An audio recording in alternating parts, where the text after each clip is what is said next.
Please back it on the table. The big girl table, yeah. I don't know if I belong here, actually. Hence why I moved over to the side. Yeah. Okay. So call the meeting to order at 6:52. Oops, sorry. And if you would join me to stand for the Pledge of Allegiance. I pledge allegiance to the flag of the United States of America and to the republic for which it stands, one nation, under God, indivisible, with liberty and justice for all. Okay. So, first thing I'd like to say welcome to our new board members. What I would like to do is an introduction all the way around, just so we can get to know each other a little bit better, but also, share what we bring to the board and to the challenges we have and what we're dealing with. So, I'm out of breath, sorry. I will start, if you don't mind, then you can kind of follow pattern. I'm Cheryl Evely. I'm the chair of Stratham School Board. I've been on the board almost 6 years. I'll be finishing my 6th year in the end of February.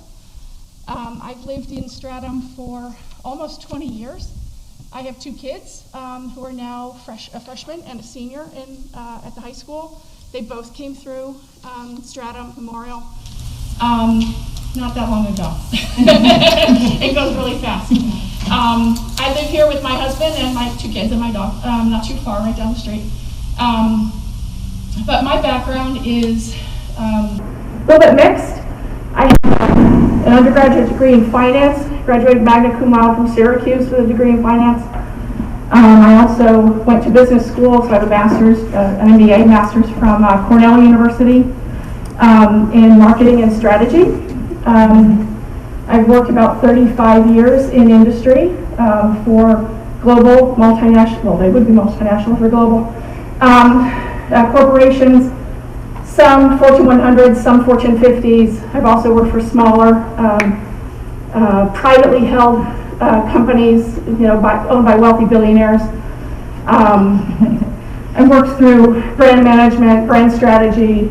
Actually, I started in investment banking. Then I went to brand management, investment banking, brand strategy, acquisitions, new business development, new product development, and now I'm head of innovation and consumer insights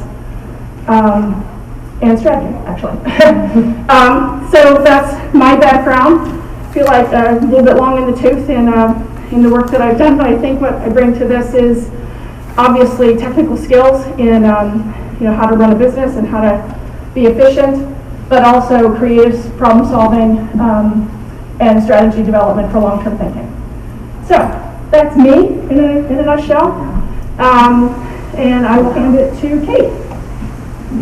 Hi, I'm Kate Davis. I was elected in March of this past year. I have 2 kids at SMS, a 4th grader and a 3rd grader.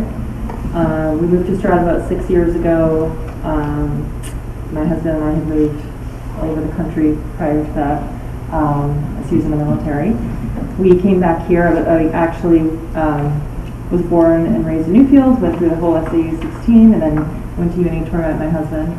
I have an English journalism background. Most of what I've done in the past is public affairs and marketing type stuff. So now I'm a stay-at-home mom to my 2 great kids, and was excited to join the board to kind of just get involved in this great community and school. So that's really Great. Who'd you like to hand it to? Aaron? Oh yeah, so you have. Yeah, that's good. If we could share 1, 2, 2. Thanks, Kate. Erin Garcia DeVries. I am almost coming up my 2nd year on the board. My first, I think, about 9 months of actual in-person meetings, which is really nice. I am the mom of 4 children. I have 2 at CMS and 2 at SMS. My personal background, my professional background, I went to Lemoyne College in Syracuse, New York. I worked in higher ed at Marquette University, at Lemoyne College, and at New York University. I worked in enrollment management, financial aid, admission, and a lot of fundraising whenever you work in higher ed. I have about 33 post-grad credits in higher ed management. That's me. Rachel. My name is Rachel Jefferson. I was appointed to the board last month. I've lived in Stratham for 16 years now. I have a 6th grader at CMS and a 4th grader here at SMS.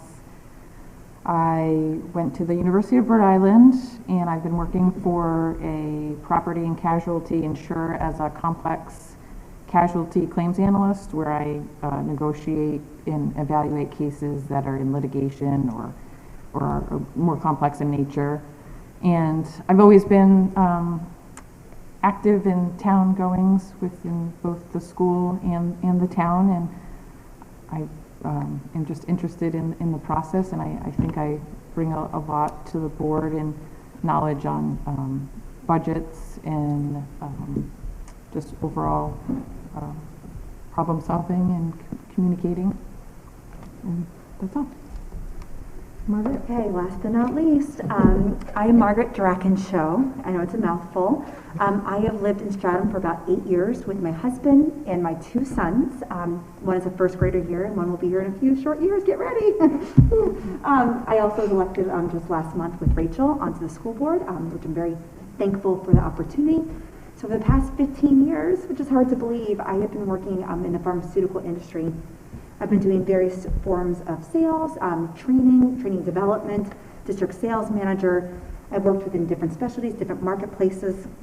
So I think that, at least I hope, to bring to the school board is first of all working in a high stress regulated environment. Secondly is problem solving. I think I put out more problems by 12 o'clock than I hope most people do in a year. Strategic planning and pull through, also teamwork. I work in various capacities, various teams. We've always got to work together. And last but not least, also crucial conversations. So I have a lot of critical conversations in my role. They're not always the fun things to do, but they are sometimes the necessary things to do. So the art of communication and crucial conversations, something I've actually taken training in as well. So hope don't utilize that one too much, but I'm there if you need me to. Wonderful. I'll pull it up. Very good. I think we have a very impressive team and a group of board members with a nice diverse set of backgrounds, and certainly everybody a commitment to our community and to our kids. I had a couple things I wanted to remind everybody, well, not everybody, but our new members in particular, which you may not know, a couple of things, like 3 people is a meeting, so please be careful that when we're talking, we cannot gather in groups of 3. Our email is the stickier one. If you need to circulate something to everybody, it's best to send it to Esther or Chris, and they will circulate to us because we can't circulate amongst ourselves.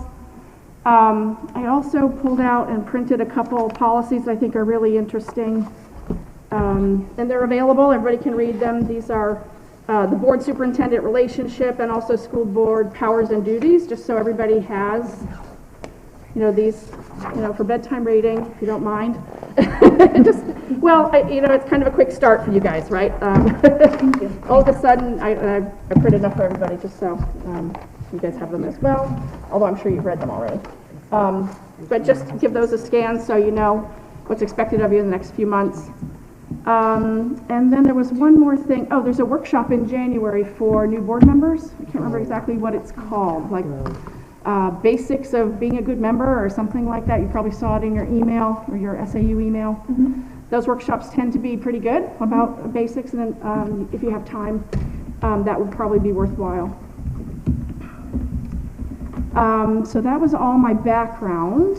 Anything else that I might Just to add to that, we are members of the School Board Association, so sometimes it will list a fee or free. We are the free.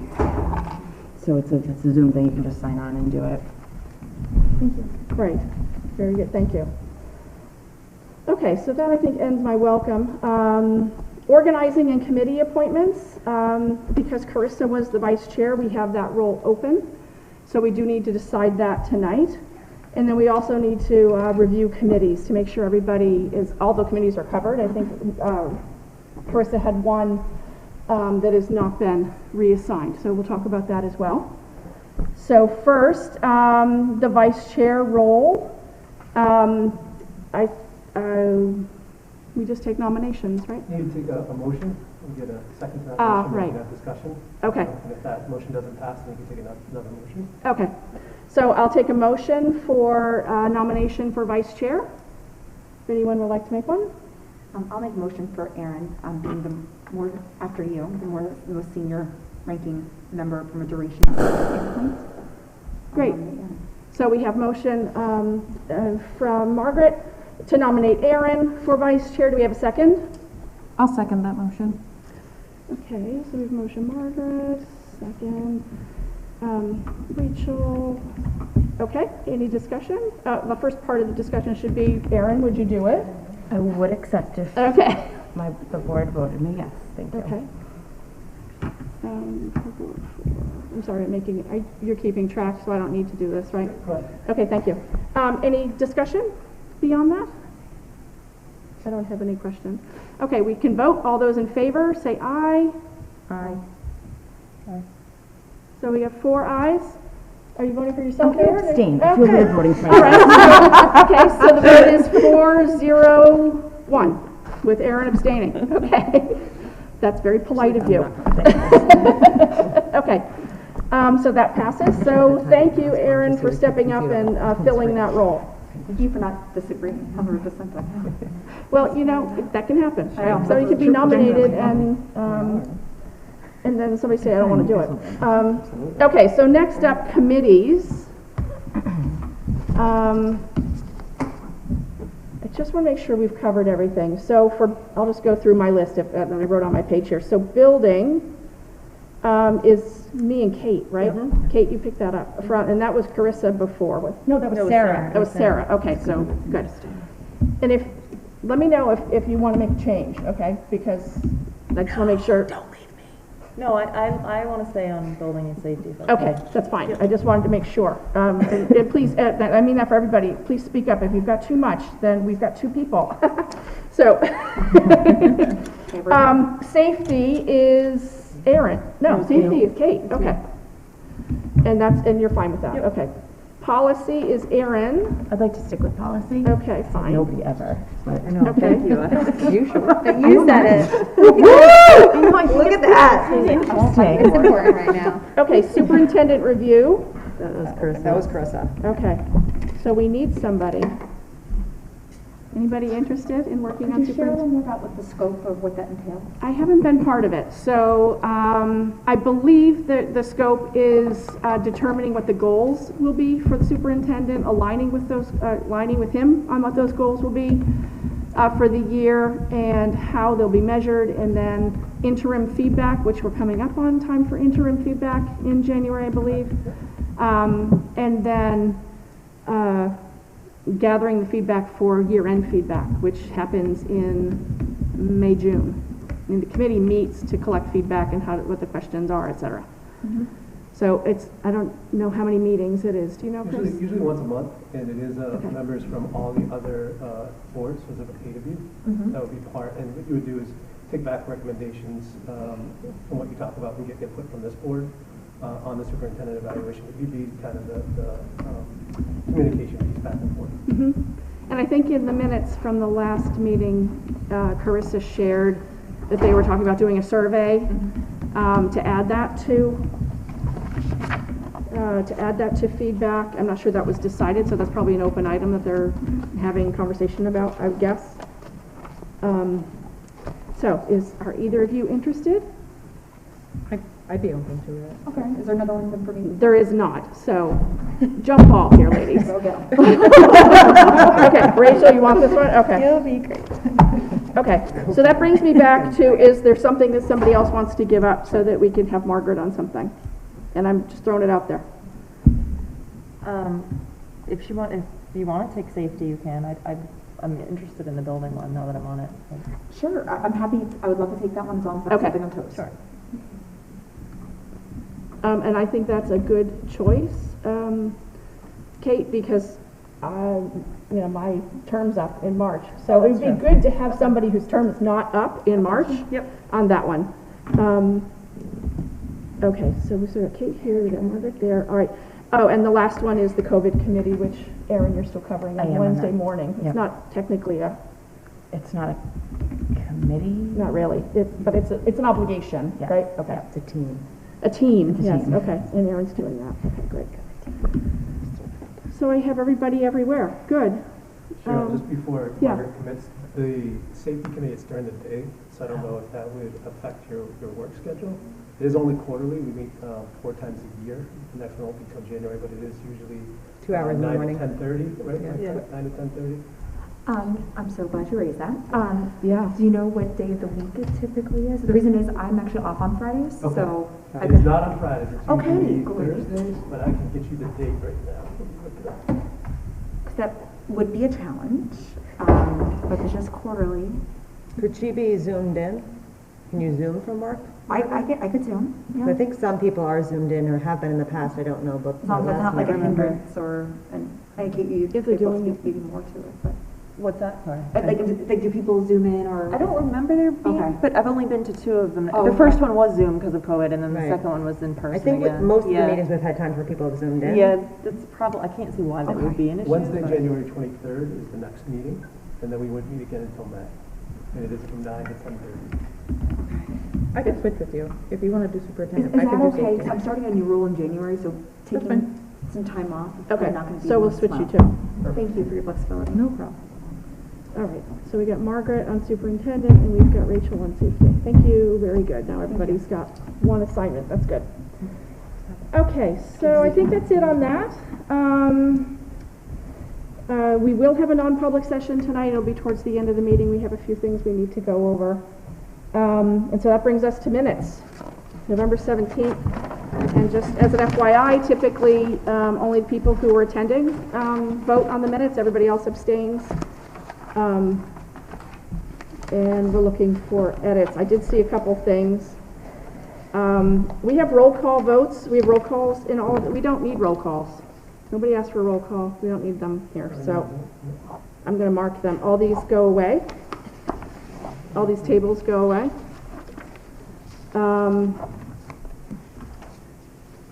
We only need roll call for going in and out of non-public, right? And anything that somebody requests roll call, correct? Okay. Please correct me if I'm wrong. I saw under item 5, superintendent report, second line, vaccination clinic, which is being held. It says help. We want held. And then on number 6.1, I think just to add some clarity, in the previous budget version, instead of in the previous budget sounds like last year. I think that was meant previous version, or no. It said, let me read it to you, Michelle, and then you can tell me if this is, if I'm misinterpreting it. Ms. O'Keefe noted that the Health Trust GMR went to 0%. In the previous budget, there was a 6% placeholder. Is that budget version? It brought budget version. Okay, so let's proposed insert the budget, word yes. version. Okay, Yeah. because that's not referring to last year's budget. No. Okay, all right, thank you. It's for the proposed budget, yeah. Okay. So this will create a reduction in the overall budget percentage increase. Correct. If we could add the word increase there. Okay, just to make that clear.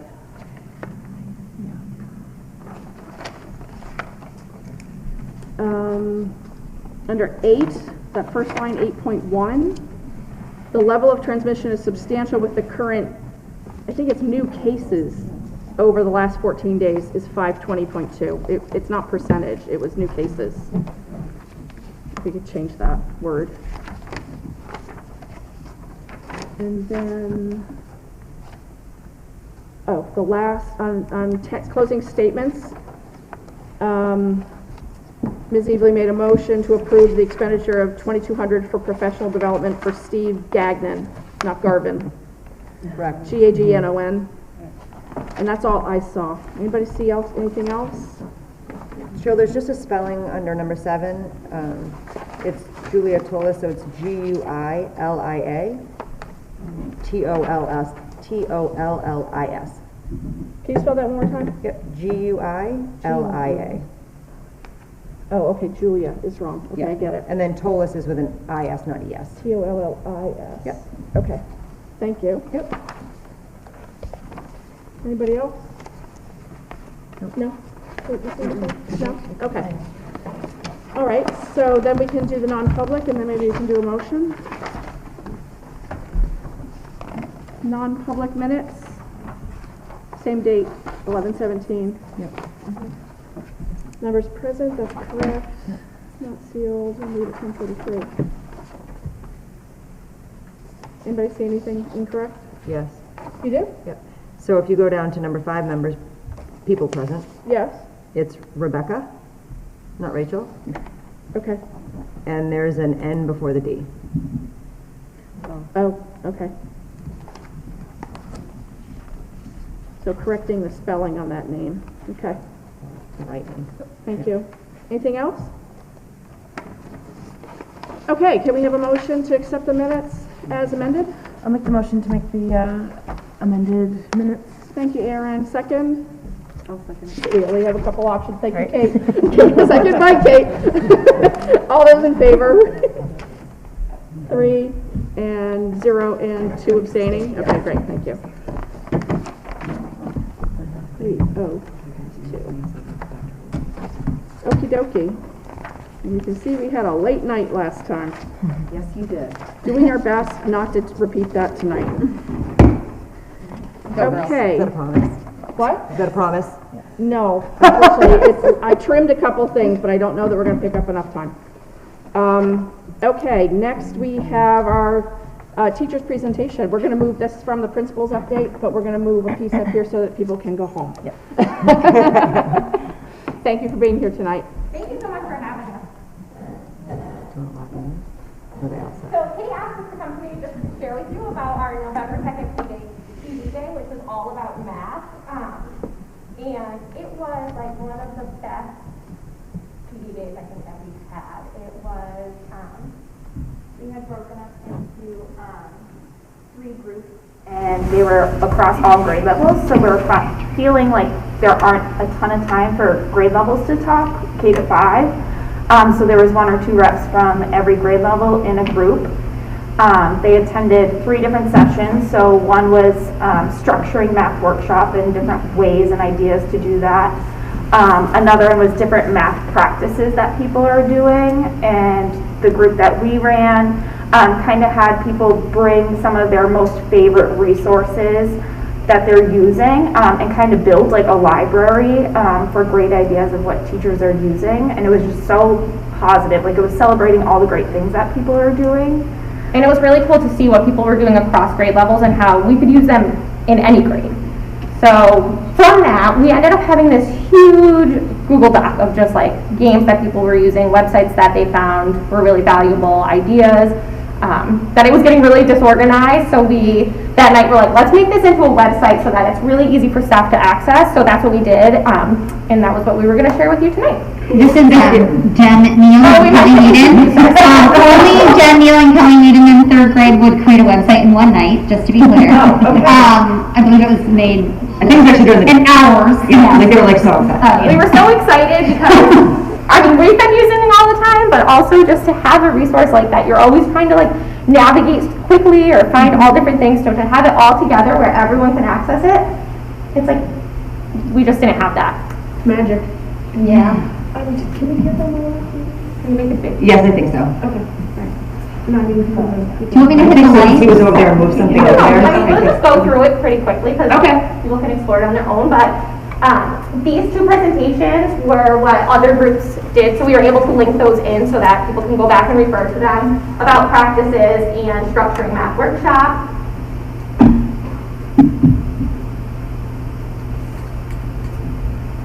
And then this page was just all different practices that people came and shared that day. So these are some things that can be used for like a math warm-up or a full class group conversation. We've been using them almost every day and our kids love them, and we hadn't been using them before this day, so it was like exciting for us to try something new. And a lot of these things are what Carolyn, who we're working with this year, the math consultant, has shared with us, but they've always just been like in the drive, which gets really disorganized, so now we can just click there.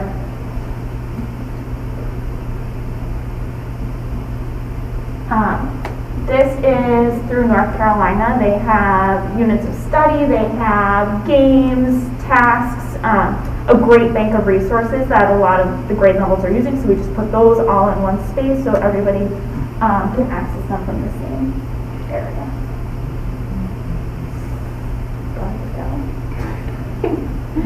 These 3-act math tasks we use every Friday in our classrooms, and they're the kids watch a video first, and then they do their noticings and wonders, and then have like a longer problem to solve. Sometimes it takes them almost an hour and a half to work on this problem. It is like magical when they're doing it because they're all collaborating so deeply. So we had a bunch of them made that we've used, so we were able to link those in so that other teachers can start implementing them in their classrooms. Yeah. I'm sorry, do you mind if I ask a question while you're going? Yeah. Can you tell us about the videos that you're using, and then you said you talk about things that they notice and wonder? Yeah. Can you give us an example of those? Yeah, do you want to just put it on? We could do one right now if you want. Not enough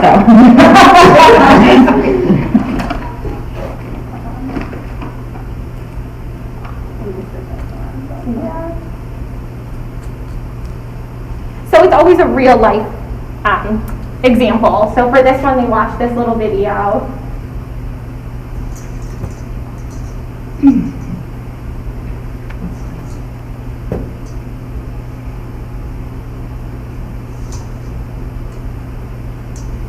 And this is what it sounds like when they're watching it. They're so quiet because they're so invested in like wanting to know what problem they're going to solve.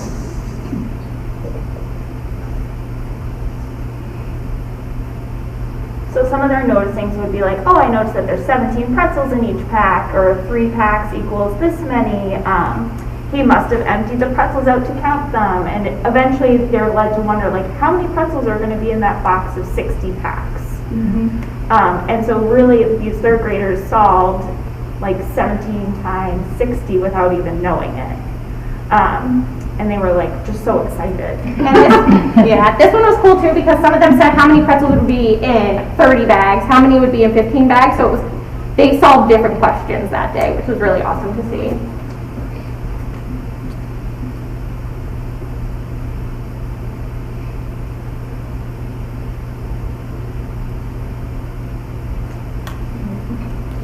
Yeah, so Kate really got us hooked on the counting collections this year. So we've started implementing those in our classrooms where the kids are using different strategies to count a number of objects. And then we made some templates, so we were able to put those up there, just resources for teachers to learn more about counting collections if they want to start implementing those in their classrooms.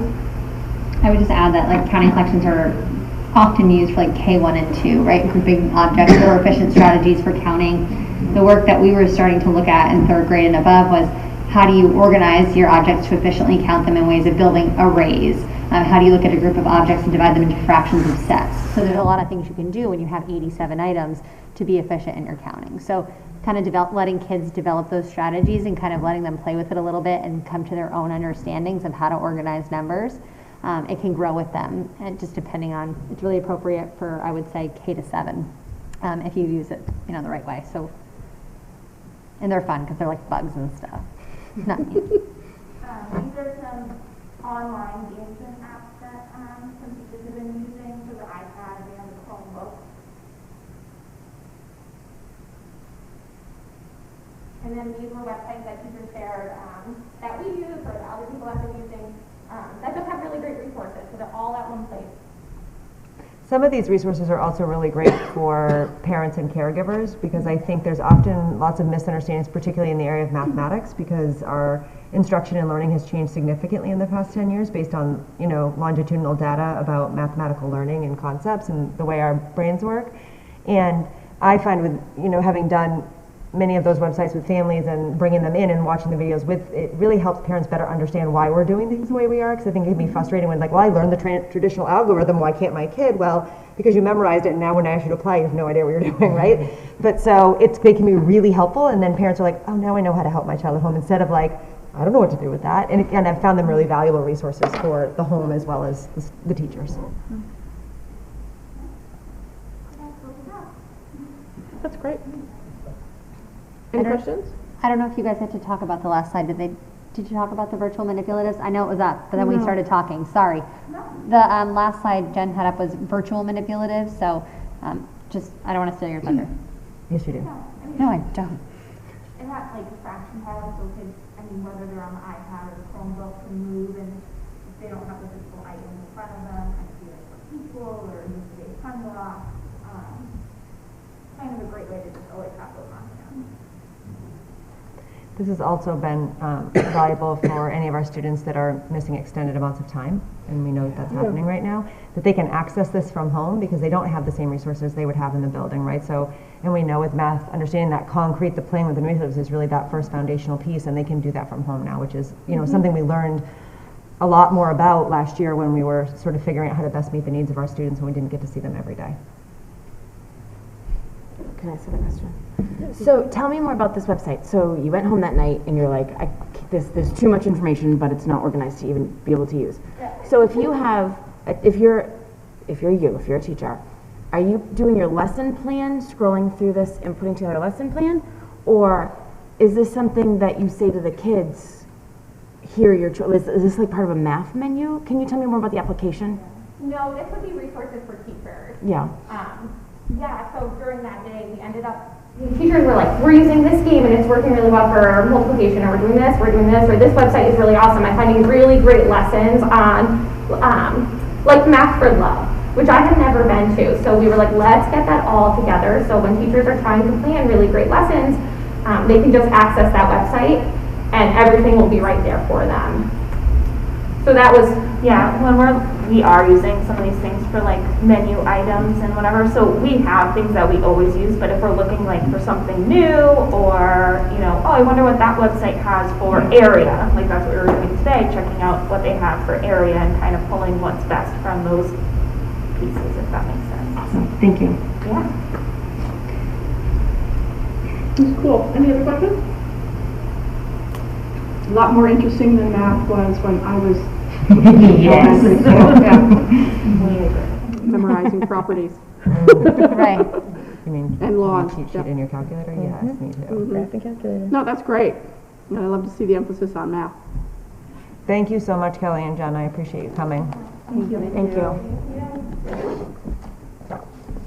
This is nice because it's living and breathing, right? So we'll keep adding to it. We'll sit down with grade level teams and dig through it. And throughout the course of the year as a teacher, there's certain times where you really need to supplement more because your class is not getting that first level of instruction, or you really need to go about it a different way.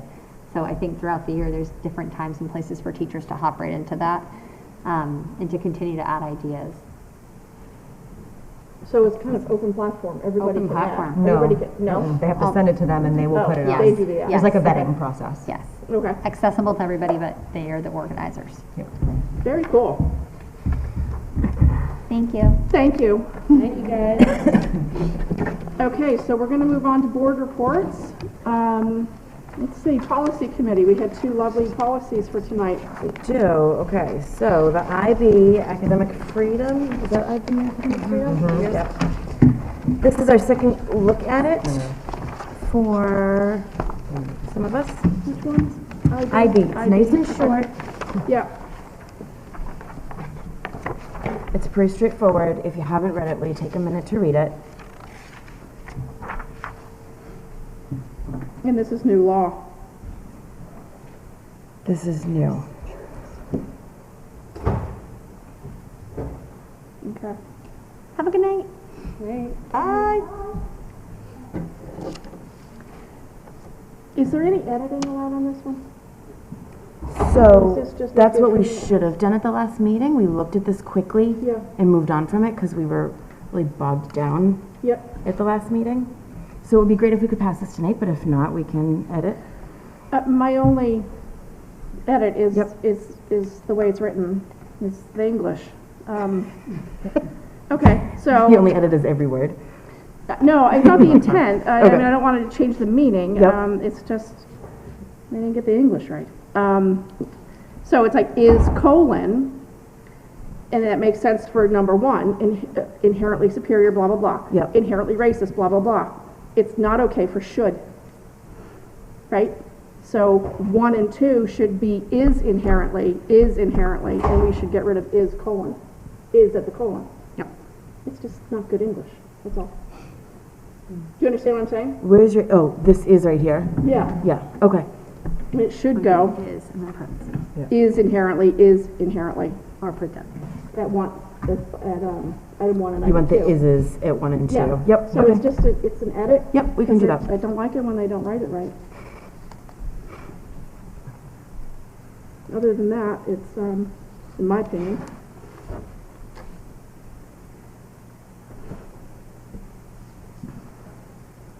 Is there any discussion about how sticky this one is?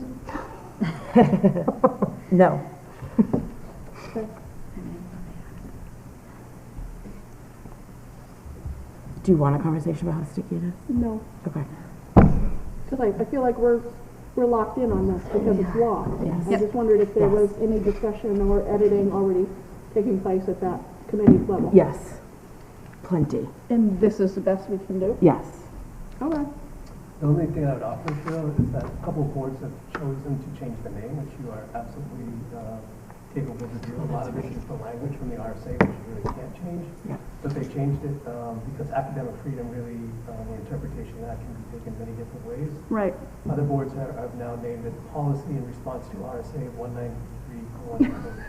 And that's actually how they've worded it and how they've titled the policy. Because the policy should support the law, and that's how a couple of other boards have recommended it goes Policy into their in policy. response to RSA 193:40. Yep. So that'd be the only other thing that I'd offer from one. Well, I'd support that. Or something else. I mean, we could name it whatever we want, right? You can. Yeah, that opens up a lot of interest. Within reason. Creative solutions, where are you? What do I do? With that sticky situation. Sticky situation policy. There it is. That's a sticky one.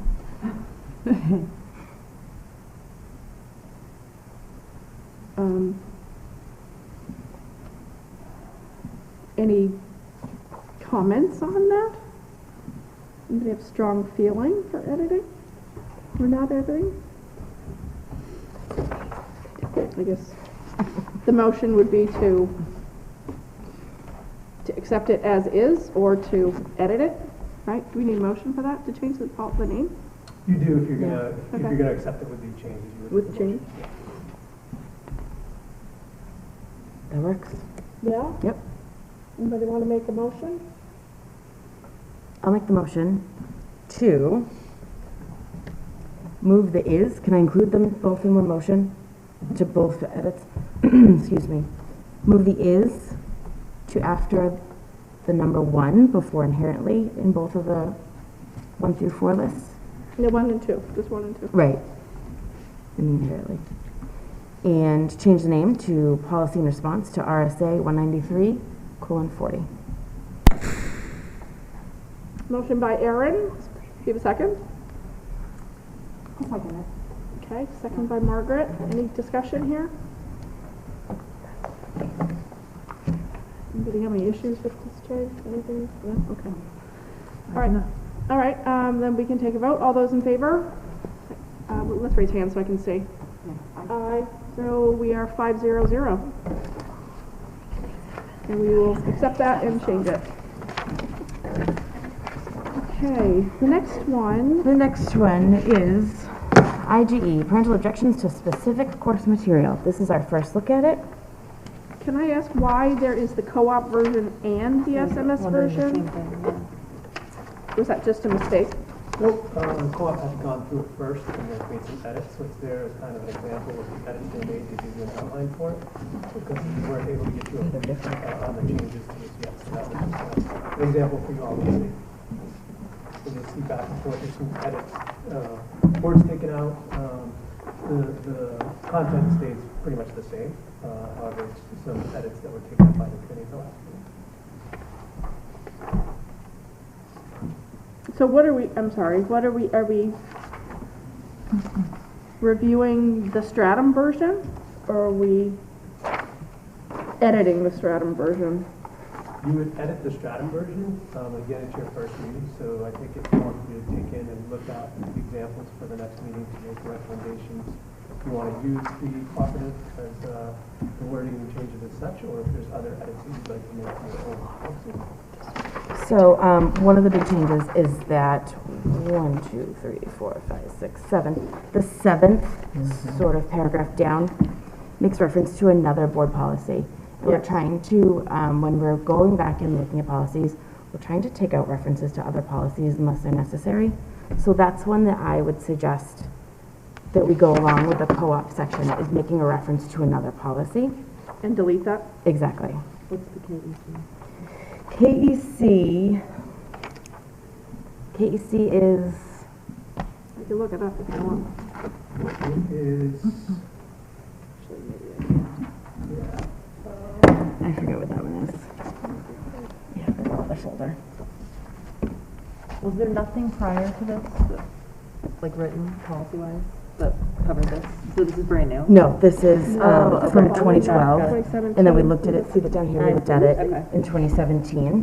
KEC is public complaints about the Thank you. curriculum or instruction. Thank you.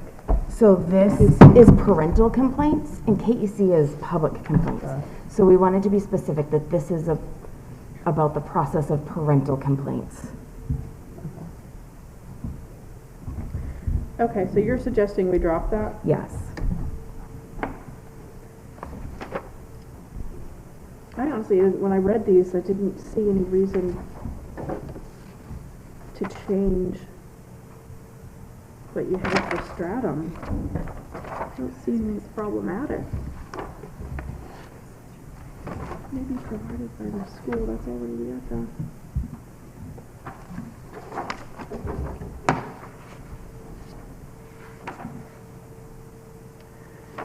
Okay, so the next steps on this are you take feedback back, is that right? Yes, feedback. So other boards, I believe most of the other boards have already passed this because we do a second review. Yeah. Many other boards don't do a second review of policies, whether they're new policies or ones that we're going back and updating. So Rachel, Kate, I don't know if you know this or not, and Margaret, so the policy committee, every year, or twice a year, the New Hampshire School Board Association puts out a book of updates to policies that they suggest, and they rank them in the priority that the school boards need to address.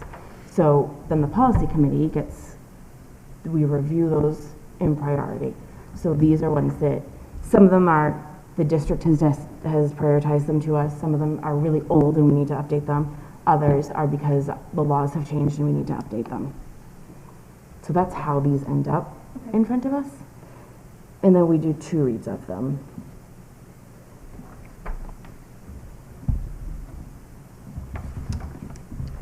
Yeah. I would suggest that we keep this as first review. And then, I didn't realize we were supposed to use the co-op as like a template, so, or, you know, just to note what they kept, what they lost, to see if we want to follow that. The I co-op didn't catch version is that. cleaned up. It's more straightforward. Yeah. Which is with the new, what's her title? Heather. yeah, she's the Director of Human Resources. Thank you. Okay. She's really going through and cleaning up the language and tightening them up, taking out excessive things, the references to other policies that just aren't necessary. So she's recommending that we rewrite ours like this, like the co-op. That was the feeling of the policy committee. Okay. But we don't have any specific marked up copy? No. No. All right, I think we should prepare our marked up copy for next time. Okay. Sound right? Yeah. Okay. Sound okay? All right, now that we kind of get what they're doing. All right, and that's all right, because that's a first review. Yep. I kind of like the first review, second review, so we don't, jump too quickly on things, especially if there's an issue we're not really that familiar with. All right, so we'll hold on that one. Right, we approved the other one already. Yep. Good. All right, now we're moving into safety committee. No update at this time. Okay, no meeting, no update. All right, superintendent evaluation. We would have gotten that from Carissa, but we don't know anything. So, Do you know anything? Yeah, I remember that. They have finally given David some feedback, so we're a little bit behind the normal timeline which we would follow. You are correct when you said earlier, Cheryl, it'll be first week in January. They'll be meeting again with David to give feedback on his how the evaluation will look going forward. I did send to all of you one of the things that Dr. Ryan is really asking for that he got feedback on with the last evaluation was communication and how it could be done better, more efficiently, frequently. So I sent you a document that just if you could review, and you can just fill that in as a Google Doc. You sharing on that information goes directly to me, and then I can take that and share that with Dave and the committee. So Oh, we're not doing that we're not tonight? doing it tonight. We would put you on the spot. You're more than willing to. However, I think if you put your comments there, they'll be captured, and you do not have to discuss it. And for Rachel and Margaret, would not have really any input at this time. So ask for Cheryl, Aaron, and Kate to put your information in this. Okay, so we don't have to do this in non-public, or we don't have to align. We can give our own feedback individually, okay, in a Google Doc. That's okay? That is In a Google Doc, that's okay, because that's all not, okay. Yeah, because you're doing it for me. All right, okay. So each one of you is individually sharing it with me, not the top. Okay, so when would you like this done? If you, by next Monday, that'd be great. That'll be time to collate it, to get the information of all the boards. The only board we have not met with to do this is the Newfields board. So Okay. the other board will have gone through this exercise. Is that okay? Can we get that done by the 20th? Monday, 20th? Yes. Okay, I'm doing it in my head. And if you need a little bit more time, that's Okay, fine. so we will do that. All right, and then we'll hear about next steps from, Margaret, you're going, right? Ready. Okay, good.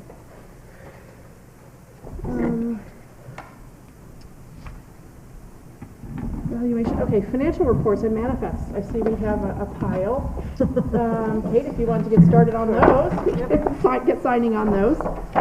Just for, I didn't say this before, but we do typically have manifests in the office every week, right? Available Tuesday, I believe? Typically the runs are on Wednesday, so anytime after Wednesday. After Wednesday, okay. Yeah. So if you can stop in, sign in the office, they would appreciate it. We are not great about it, so they bring us a giant box, at every meeting. But it does make things move more smoothly if we can get enough signatures in the office every week. So if you have a chance to stop in, that would be helpful. And that's a great segue to the fact that we have gotten a recommendation from our auditors this year that they would like to see one member of the board appointed as a go-to along with the treasurer, so that as soon as a manifest is created, we will send you a copy of that manifest, just as you would see there. Right. Without the backup, Yep. but just the manifest. And that you give an email approval prior to the checks actually being issued, or the checks being mailed. Oh, boy.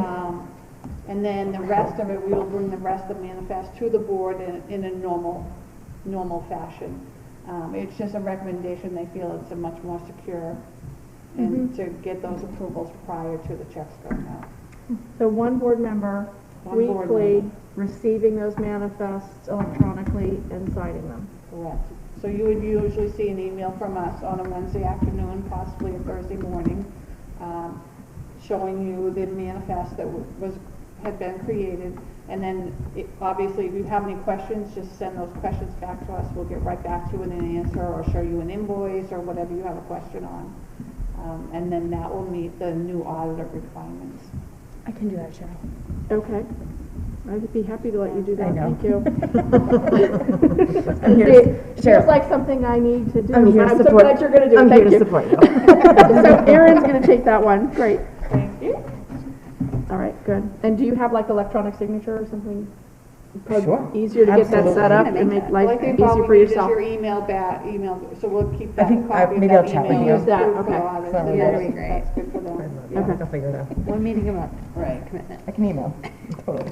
All right, and then I'm going to add here next time the Kovid Committee or Kovid Group, whatever it is, but we're going to talk about that down tonight under old business, so we'll get an update on the Wednesday morning, et cetera. I meant to put that in as a regular thing, but I didn't do it. Okay, we're going to go over the financial report.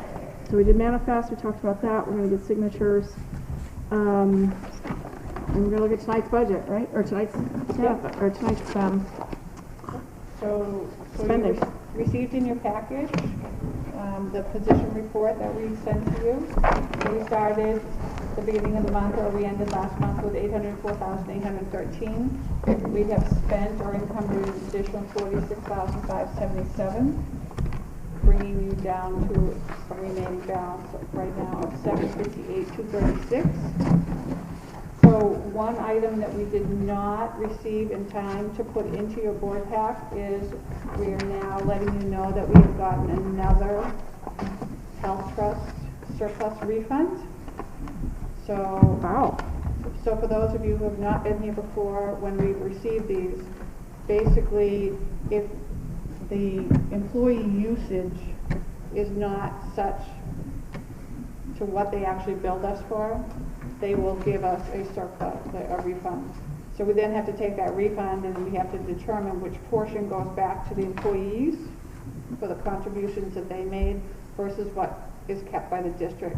So that's been completed now, and the district portion for Stratham will be $123,151. Wow. So you will see that on your next report. Okay, so this is part of what contributes to returning money to the town. Correct. Right, okay, just so people understand that. There have been some comments that the money returned to the town is expenditures that we didn't make, therefore over budgeting, but there's another piece to it. It's these refunds and income elements that we don't budget for that also create that fund balance. Okay. Correct. Just want to make sure I understood that. So next time we will see what do you call that? Projected remaining expense balance. I think I wrote next to that, that's a budget balance, right? Unexpended funds. That will go up or that will stay the same because this refund is considered revenue and we don't reflect revenue. Well, what we do is the number on the right, Yeah. the 758, that is both pieces. So it's the expenses that you have not yet spent on your budget, but it's also, so that number on the right side will go up because we now have unanticipated revenue. Right. So, but we may have additional expenses next month too, but you will still see next month the revenue that comes in that we didn't show you this time. Okay. So basically, because those numbers are the same right now, we have not reflected any revenue. No abnormal revenue. We always obviously have revenue. So what we show you here is revenue that is not expected or exceeds what we expected or is less than what we expected. So right now we've been running on average, on normal. Okay. So what you'll usually see in this revenue column is either an overage or an underage, just so that you're aware of that. Okay. So only reflecting unusual. Okay. I have a question for you. As I was going over this, prepping for the meeting, I was getting myself all confused. And I think it's because of the way something is labeled, but I'm not quite sure. Okay. So when we're looking on the right side of this, projected amount returned to taxpayers, and the fact that that was the same as the budget balance, I was wondering, does that fully reflect salaries, benefits for paying people from January to June? Because if we haven't reflected those salaries, then we're not, that's not the right number to return to taxpayers. And I was wondering, is that mislabeled? No, it's what we're showing right now. So we do encumber all the salaries from July to June. Everybody is encumbered. In the encumbered lines. Okay. So we're showing full year salary already. Okay. So we're showing full year salary except for, like, if you look at the top two lines of variances or changes in this, we do have open positions that we have not been able to fill. So you will see adjustments every month as we continue to not find people to hire. Okay. So part of this is those portions of salaries for the people that have not been hired and those savings associated with that. This is also purchase orders that haven't been created or, spending. Like plowing is $25,000, you haven't paid it yet. So that, Right. you know what I mean, things like that. You know what I mean? So you will see changes. This is on average to a normal year. It's just, we're still waiting for purchase orders and purchases to happen. The other thing I would just, so Cheryl, just to back, if you're like trying to cross-reference, if you then go to the budget that supports it, if you were to look at the very top line, 1,100, you'll look over the top, it'll show that they've encumbered $2,182,000, and there's only $50,000 left in that teacher line, right? So you can see that they have in fact encumbered almost, they've encumbered all the way through June if they've encumbered, and the only remaining is $50,000. It kind of gives you like a way to double check it. Yeah. That's how I do it. Yeah, but, okay, so here's my concern. When we're saying projected amount returned to taxpayers, when we know we have expenses we just haven't encumbered yet, I feel like that's misleading, quite honestly, because it suggests that we're gonna return $758,000 to the taxpayers, and at the same time, we're looking at a budget that's asking for 2% increase. Why would you ask for that when you're returning $750,000? So I feel like that label sets us up for a big mess. And if I didn't understand it correctly, they're probably not gonna understand it correctly either. So should we change it to projected? I would just call it unencumbered funds. Unencumbered Okay, funds. I would feel more comfortable with that because we don't do an LE. We don't do a latest estimate, which, you know, I think most people think that way. It's like you have a budget and you have a latest estimate and you have a variance, right? Okay. And you have your actuals and we don't do an LE. We're always comparing the budget and we don't have that middle piece. I can see where that would be confusing. Yeah, okay. All right, so I appreciate that if you could adjust that a little bit just so that it makes sense a little bit better. But you brought up a good question, Kate. When we go to page 1 and we look at the balance under regular instruction, why are we so favorable? Open positions we haven't been able to fill. We have that many? We have 6 ESP positions right now. Unfilled. Okay. Well, there's also a budget for $30,000 for retirement, which we have not encumbered because we don't have a retiree. We're short one permanent We sub. don't have substitutes encumbered right now because those are one-offs. They're not in the. Well, we don't have any. Position. It's all basically unfilled positions or under not being utilized at this time. Okay.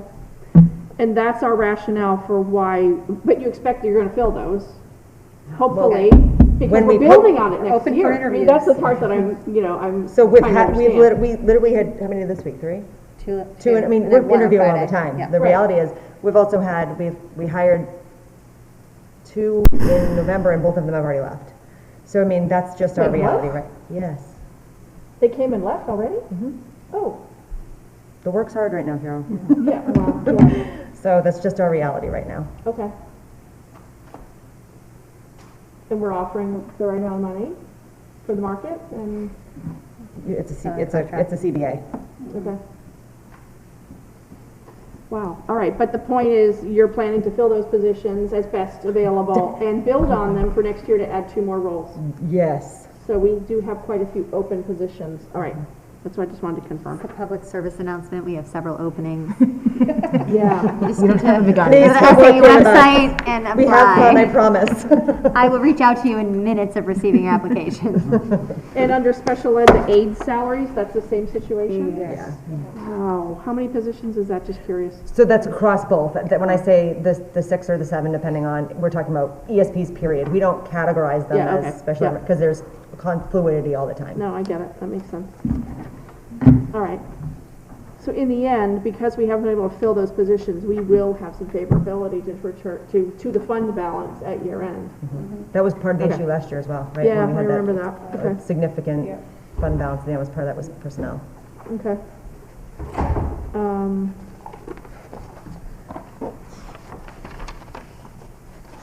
All right, then, salaries, rest of the year, the answer is yes. Okey-dokey.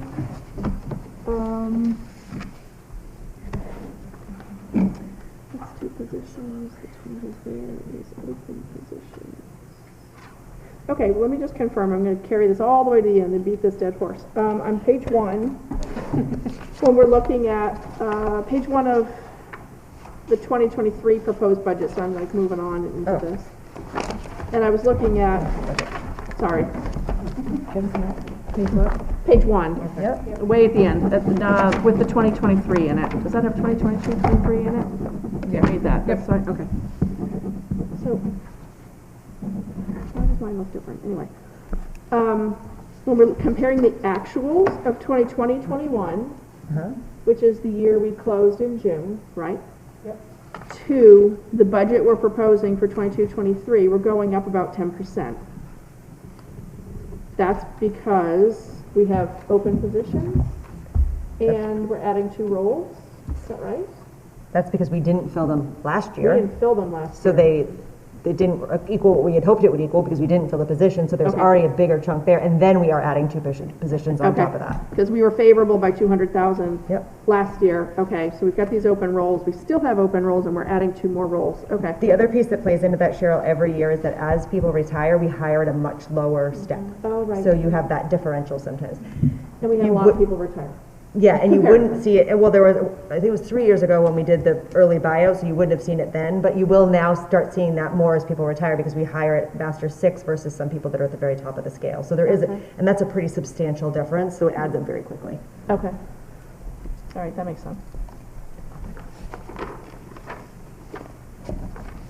All right, I just wanted to be, I think that's all I have for questions on this. I just wanted to be sure I could explain why we're asking for more money when we're going to be turning back money. Yeah. Okay. I think one of the pieces that is paramount to that discussion is when you put a warrant article in front of the town for your operating budget, you have to allot the amount that would if you had to pay for 100% of anything with no revenue. You have to legally do that. So people, that's a hard thing for people because they're saying, well, you're giving back 300,000. We get 300,000 in revenue. It doesn't matter because God forbid that money didn't come through, then you'd have to have it in your operating budget. So like when the conversation, you give back 300,000, yep, that's because almost 300,000 comes in revenue. We just cannot budget for that money because in case it doesn't come through. And I think that's a hard thing for people, and I get it, but we have to just you're always going to get back money unless there's really something catastrophic here, and then we would have to cut it into revenue because the point is that you budget for what you assuming no revenue, right? But also, and Joe Lovejoy said this at our FAC meeting, that this is an expenditure, or maybe it's Heidi, this is an expenditures budget. Right. And we cannot spend money unless it's in the budget as an expenditure presented to the town and approved. So the other half of the equation, which is the revenue, which is part of what we turn back, right? There's favorability in your expenses as you bid and try to get more competitive prices, but there's also that revenue piece. You combine those two, and that's what we turn back. Oops, sorry. So when he said it that way, that this isn't just an expenditures budget, I thought, we should probably use that language because people can understand that. It's just the money flowing out, and we can't spend it. I think it's a town thing. Maybe it's an RSA. It's an RSA? Okay. Yeah. Because he said the same with town. It's an RSA. It's dictated that you have to allot the amount of money in case revenue never came in. You'd have to have the town's permission to spend it. Okay. That was his point. You have to have town permission for any expenditure. Correct. Okay. So hopefully people get that part. All right. So that's all I had on my questions. Sorry to dominate the time. Anybody else have financial questions? Financial questions? Everything clear as can be? At the moment. Okay. There's mud. Any feeling, since we're talking about finances, any feeling about the trust funds? Since we've talked about it a little bit in fact, but only by suggesting, what do we want to do? We haven't really talked about it. I think increasing the building fund is probably a good idea, like you said, withdraw whatever we already have, not raising it obviously through warrant article, but what did you call that, from surplus? Yep. Yeah. Instead of raise and Yes, appropriate, I it would agree. come from surplus? Yep. Especially when we're going to get back 123,000 in health trust surplus. Exactly, yeah. We can pretty much guarantee that we will have that. Yep. No? You will have that. Okay. I would like to talk to you about when we do the building report. I would like to talk to you about that money. Okie dokie. All right. I have a question about the trust fund. Yep. If in a few years we are doing major work on our building, does any of the money come from the trust fund? Or is that a separate, does the trust fund stay where it is? And all of the money comes from other places? Maybe that's what we'll talk about when we talk about building, but I think it depends on how we decide to fund whatever work needs to be done. If it's a big dollar figure, the recommendation may be take that as a separate warrant article to the town to raise and appropriate whatever it is. Do we drain the trust fund as step one in funding the project? Or do we keep the trust fund because we always will have something to do? I think there's a lapse in there. So you decide to fund, just going back to the CMS Yeah. project, it took a while to get the project going. Yep. And I wouldn't want to have a zero trust fund balance in case something went geflipta. Okay. I don't know. Well, and do the other schools have these trust funds? Everybody does. So did CMS, does anybody know, did they go to their trust fund for their big project? Most of the time you budget for it. Yeah. Your trust fund is kind of if something breaks Yeah. your budget. Yeah. Okay. There is specific wording in your warrants of when they were created and how you can spend that. So if your boiler went tomorrow, it definitely would Right. cover that. I would not recommend to a board that you would take from that if you have budget for it or you've raised and appropriate. Okay, because that's what makes sense, is to not ever drain that savings, but. Yeah, if you don't have to. If you have a It's large- really for emergencies. And if you have a large project, a substantial project, it's more than just a warrant article. You work to bond the project Yeah. over Right. years, and it's written as such. It's not like, hey, now we're gonna hit you up and this is all in 1 year. You bond it just like you would a mortgage a home, right? So that in and of itself is a lengthy process with tons of public meetings to get that information out there as well. You're right. One thing, We Cheryl, do just it I one, would we offer do is, bond. over the last 5 years, it's in your report that the amount has been $50,000 for both of the trusts that you expended into both, so 25,000 each, or up to 50,000. I check to see if there's 25, but you also have to decide how you want to put how you want to talk about those trust funds. Priority If you don't have order. enough money to fund both of them, it goes to whatever one you list first. Okay.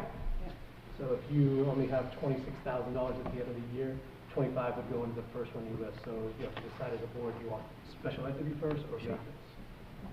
Okay. That's a good point.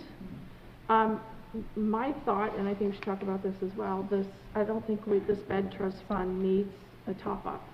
I agree. That's, I don't know if you know what that's for, but we budget and plan for the kids we know of who live here and their needs and what we anticipate their needs will be. But if kids move in or something happens and we can't accommodate within our school building or within our SAU what they need, then we sometimes have to pay for out-of-district tuition, and that can be very expensive in the $150,000 range per child. So we don't typically have that as a reserve in our budget. So that's what the trust fund is for, if we have unexpected expenses that we can't cover otherwise. Unanticipated children, too. So that one at 475 to me feels okay. Yeah. Is that what it's usually been? Like, over the, like, what do you I guys think usually we keep it get at? up to 5. I think the goal when it was set up, and I wasn't here, but I've heard this from others, was 500,000. That's what Bob, Yeah. he said for both of them, the goal was to have them both around 500 so that they could cover anything needed. Yeah. We have accessed both in the time that I've been here. Yeah. So our very first year here, they had gone in, We did not access the special ed trust. It was accessed before we came on board. so that spring, That right? spring. Yeah. So that summer was, and then we've had to access the building because of our fire panel and then some safety features. So both, pretty much in our time here. Mm-hmm. Yeah, so it feels like the special ed trust fund is probably okey-dokey as it is, and we've been lucky to not have to access that. But the building trust fund feels a little light to me, quite honestly, given how old the building is. But we do need to settle on an amount and how we want to raise and appropriate. I like Joe's recommendation to ask for 100 from surplus funds, unless we're going to talk about something else when we get to building, and that doesn't make sense. What I have to talk about won't impact that at all. Okay. So we don't have to settle this tonight, but When does it need to be settled by? when we vote on the warrants as a board and the budget, which is, do we do that in February? We do that in January. So you'll want that though before you go to that February 9th public hearing. it's So typically January. in January when you meet with FAC, you kind of decide at that point because they usually have input and kind of, you usually say what you're going to do at that point and they say okay. But yeah, you usually Yeah. provide that information for them then. But we have to vote on those as a board. Yes. To support those and sign the docs and all that, right? Okay. So do we have another board meeting before the next FAC meeting then? No. No, So then, our next one is, You wouldn't have to vote tonight, but you'd have to have an idea of what you want to go in with. yeah. When's the next stop date? January 9th? I Is that right? don't have it handy.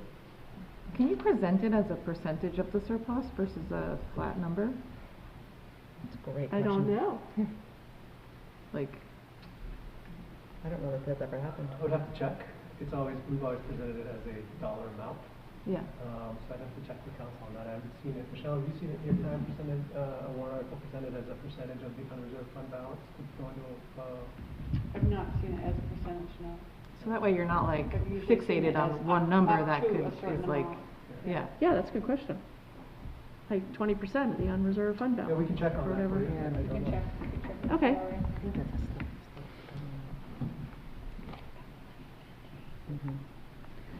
Okay, so unless we have anything else on that, on financial items, do you have anything else? We can move on. Okay, we're gonna move on. Superintendent's report is next.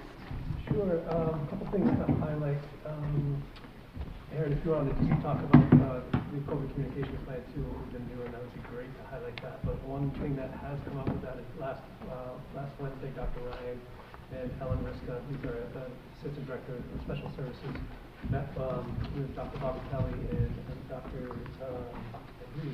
Daniel Kim. Daniel Kim, thank you very much.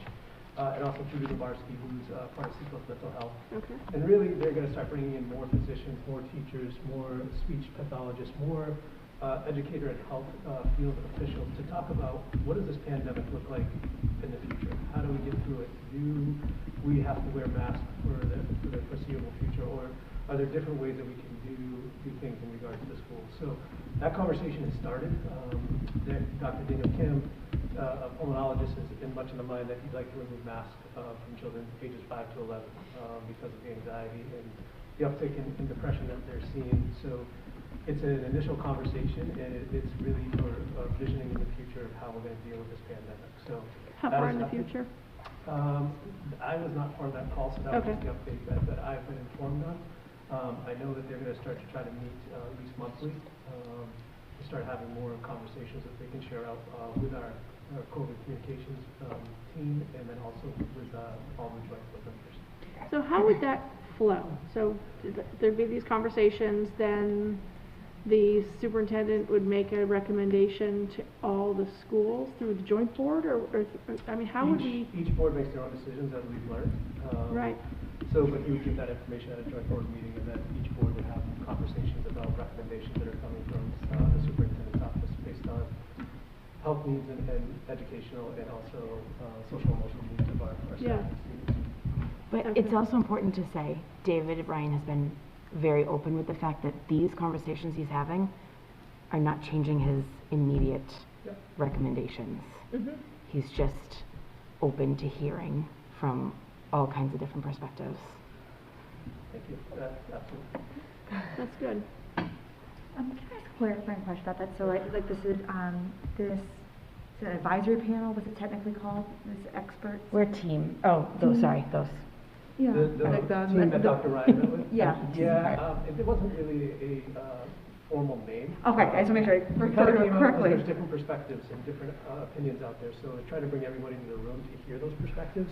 And Sure, because I think it's very interesting when you gather people with perspectives and opinions, right? So I guess I'm not sure if you know the answer to this, but like, what kind of process is there for I don't want to say vetting, but just because everyone has an opinion, right? And just because someone has an opinion doesn't mean it's factual as well, even though they could be a medical professional. So I guess what is other than to hear their opinion on things, is there first of all like a process for interviewing these people, understanding where they're coming from, but then secondly is, how do we tease out opinion from fact? And how are we using the information that these individuals are sharing? Because I think we get into a very interesting situation when people present opinions potentially as facts. And that's a whole sticky situation that we were talking about. I mean, sticky everywhere in the world right now, right? So I think we're having this advisory panel committee, group of like-minded individuals, whatever we want to call it or not call it. I think it's a very interesting situation to be in. What is being teased out, what's the purpose of it, and how is it being shared in what context, if that makes sense. Just the scope and the purpose. Yep. So I can definitely bring that back to Dr. Ryan and Sure. ask how that will be assessed, and for him to Totally. make sure to give regular reports to the boards, because I think that's very valid of what will this information do, right? Right, and, So- and is it information or is it opinions? And I think, yeah. And are there, I'm sorry, I just want to make sure, are there two organizations? There's the Kovid Communications Team, which is 30-some people, parents, school board members, administrators, School nurses. staff, nurses, okay. Yep. Thank you. Choke. That's the one thing. But you're talking about something else. These are the group of advisors, basically, that, It's a panel that was put together of different opinions and trying to understand those opinions, and then again, what's the rationale, what's going to be used out with that information. So it's initial, and I hate to speak for Dr. Ryan, I can only take what's written in this report, but I think there's some questions that you have that needs to be explained, and I'd be glad to bring back those thoughts. but this is not the same group that he has used all along, No, the right? Because he's had. plans, Okay. that was in response to when we switched from one. That's not what I mean. He had a team of people that he was meeting with, or people in the SAU office were meeting with, to help inform what the policy or recommendations were going to be. She means like for physicians, all that stuff Yeah. last year. So totally different group. This is a totally different group. Totally Okay, different group. That's what I was trying to get at. This All right. group's first meeting was last week. No, I wasn't clear because I don't know the difference between these groups. That's why I was asking. Is there any sort of timeline on, so they met last week, and is there a timeline as to what they're looking at for maybe? We did not get a timeline. I know that there's future meetings with more individuals, and it's really 5 of them. And because there were some doctors, obviously, who are entrenched right now, and that could not break away from this meeting. Sure. Any other questions on that piece? No. If you want to highlight just a couple other things from the SAU office, Kate's teachers highlighted a lot of what we're doing across the SAU. Math is a focus, not just here, but K-8. We recognize that scores are not where they want, and I agree with Kate. Test scores are not just one indicator of what our kids do. However, we do know that we want our students to be doing better and to have that comfort with math. And so we, this year, the elementary schools and the middle school, between 2 different consultants, we're getting about 100 hours of professional development with our teachers from these different consultants. So just want to highlight that we've heard from the community. There's a lot of information and misinformation about different test scores out there and how those get manipulated. But we're responding to it in a way that we want to train our teachers so that they become more confident in the work that they do. And that's reflected in the work of the kids. And when you walk into classrooms, what the teachers presented today, the kids are eating it up. The way they're talking about math and the way they're solving problems. That's great. Is so much different, and you're at awe with how they're handling that. So just wanted to highlight that as another piece that's really happening. Then the last one was we had 307 kids go through the second round of their vaccinations at Lincoln Street on Saturday. And we also had 2,400 people from around the seacoast who got their booster at CMS on Saturday. So in this area, people are doing their part to keep kids in school, to stay healthy, and to respect each other. So that's really the gist of the superintendent's report. So on those kids' shots, those were shot 1, right? Shot 2. Those are shot 2. So they're going to start to show up in our numbers for being fully They vaxxed. will be considered fully vaccinated on Christmas. Awesome. That was an awesome clinic, by the way. I was there with my kids, and you guys did a phenomenal job. Agreed. It was like my kids were not stressed out. They were still focused on the dogs being there, and music playing. It was really well done. So thank you. So do we have any sense from our medical professionals of the percentage, or what we use New Hampshire Department of Health, the percentage of kids this age group they think will get vaccinated? We do not at Because this the time. national numbers do not look very encouraging. We do not at this time. Okay. Eventually they'll have that data, though. They'll be able to say what percentage of kids in this age group have gotten their They should, vaccine in New Hampshire. It all goes into one database. Yeah. They will be represented. Okay. But in our town numbers, we should see those vaccination rates inch up after the second dose. It's not 2 weeks plus, right? I would have to understand exactly how that works. So I have asked that question. Yeah. So as you say, but you're then including all the kids. Right. Right. So if only 40% of kids get vaccinated, your numbers are going to go down because you've included all kids, not just kids that get vaccinated in that number. Just like Well, all the kids are included in the population number anyway. No, because they weren't No, eligible. because they weren't eligible for vaccination yet. So now that they're eligible, now they're added. So if you only get 40% of kids, it's going to bring your number down. If you get 65, which matches our current adult, you'll end up with 65%. It won't. You're going to need 65% of your kids between 5 and 11 to be vaccinated in order for your number to either stay the same or get better. If 40% of kids 5 to 11, your numbers will go down because the kids 5 to 11 were not included in that number yet because they weren't available to get vaccinated.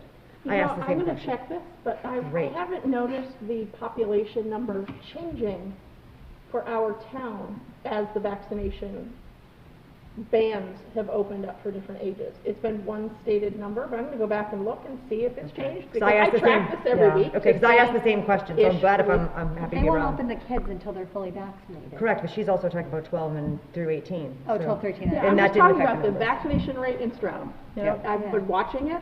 It hasn't moved much. But in the past week or so, it started to move up like a point and a half, I'd say. But the total population number for Stratham has not been shifting based on the bands of people who've been eligible to get The vaccinated. 12 to 18 didn't change is what you're saying. No. Okay, then Or the that's 12 how, and up. That didn't change either. okay, well, that's how it was explained to me, but you Okay. could very well be right. But I'm wondering if the data, I'm going to check. Let me put it that way. Because that's what I'm looking at to see, are we getting better? Are we getting more vaccinated people in our community? And the number really hasn't moved very much until recently. Just recently, and it's only 1.5. We're still way below the 70 that we need to be. Okay. I'll look at that. Let's see, what else did you have on your superintendent's report? I saw that in the new year, your district-wide survey, is that part of opening communication that's intended for January? I believe that came out of the superintendent evaluation that would be worked on. Baseline data regarding community perceptions of and aspirations for SAU. Is this the beginning of the new strategic plan? No. No, okay. It's not. Just wondered. Do you have a plan for that work, the new strategic plan? So the balance work that we're working on really is going to be the driving our strategic plan. Okay. So the presentation that we gave back in June. Yep. That's being developed as we speak with the company, and then the data that we'll get from that will help us drive what our strategic plan will be. Okay, so we'll see that at joint board, I assume? You'll see the beginning of it. It's really, to create it is new work that not a lot of school districts are doing across the country. So and our data that we want is much different than a lot of much larger schools. So we're really trying to create specific to SAU, our staff, our students in our community, how we want to report those numbers. Okay. But that, you're saying, will inform what the strategic plan looks like? Correct. And the initiatives and the priorities? Because it expires this year, right? No, 2022, it expires next year. Okay. All right. I didn't have any other questions. Anybody else? No? I'm just the Gabby one. Okay.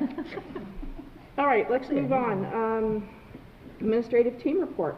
Principals update. We've had part of it already. Yeah, so I conferred with Esther, and based on the items that we were so current, we didn't have an update from the principals. We just were doing budget and the building committee. Okay. So, Do you want to hop to building committee since?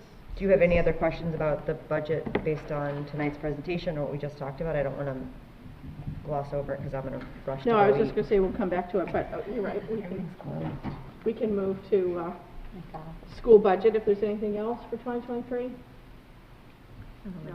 No, not this time. Okay, let's move on to building. Yeah. So just briefly before I go, I shared this folder with everybody tonight. I sent it to your SAU 16 email. So you all have access to this folder. I shared it with you. I'm going to go through the documents with you briefly tonight. But before we do that, one of the things that Esther and I talked about when we found out the Health Trust, what's it called? Surplus, thank you, refund was coming back, is that we have done the two parts that we had talked about. You did the facilities analysis and you did the educational programming, and this is the end of those two parts, and we're going to go over that. There is a next part if you so choose, and what you could potentially do is use the funds from that to support the next part if you so choose. So that was one of the things we thought about being able to access those funds for. So just for Rachel and Margaret, who weren't really here from the beginning of this, and you did hear a little bit about this last week, what I'm about to share with you now is Banwell. His name is Brad Prescott. He's one of the partners of the organization. He basically did 3 renderings of possibilities of ways to address the needs that came out of the program analysis, the educational program analysis. It's important for me to say a couple of things, and Kate, feel free to chime in if I feel like I missed something. These are literally just sketches and just ideas. By no means are they detailed enough to be anything that you could move forward with. They're basically just to say, based on our programming needs and the way school needs to be laid out in order to meet the needs of students and the way we do educational programming, we would need roughly between 25 and 30,000 square feet additional space. How much? 25 to 30,000 additional square feet. How big is this building now? 92,000? Thanks. Something like that. It's somewhere in the 90. I don't know the exact square footage. And these are just 3 possibilities. What would happen, if you so choose, would be to contract with them on a next level, like a phase 3, which is you would partner with Banwell and then EEI, which is like an overarching contracting company, who would have like your electrical engineer, your mechanical engineer, and they would give you much more detailed options and really work with you in a much larger committee about what were the priorities of things based on Stratham residents' voice, your voice as the board, and then of course the educators and the children, right? So you'd have this much bigger committee looking at that. This was just to give you an idea of what layout could potentially look like and why you would need the additional space. Figure out zoom you in when you step out of the side and hit it. Maybe a little bit.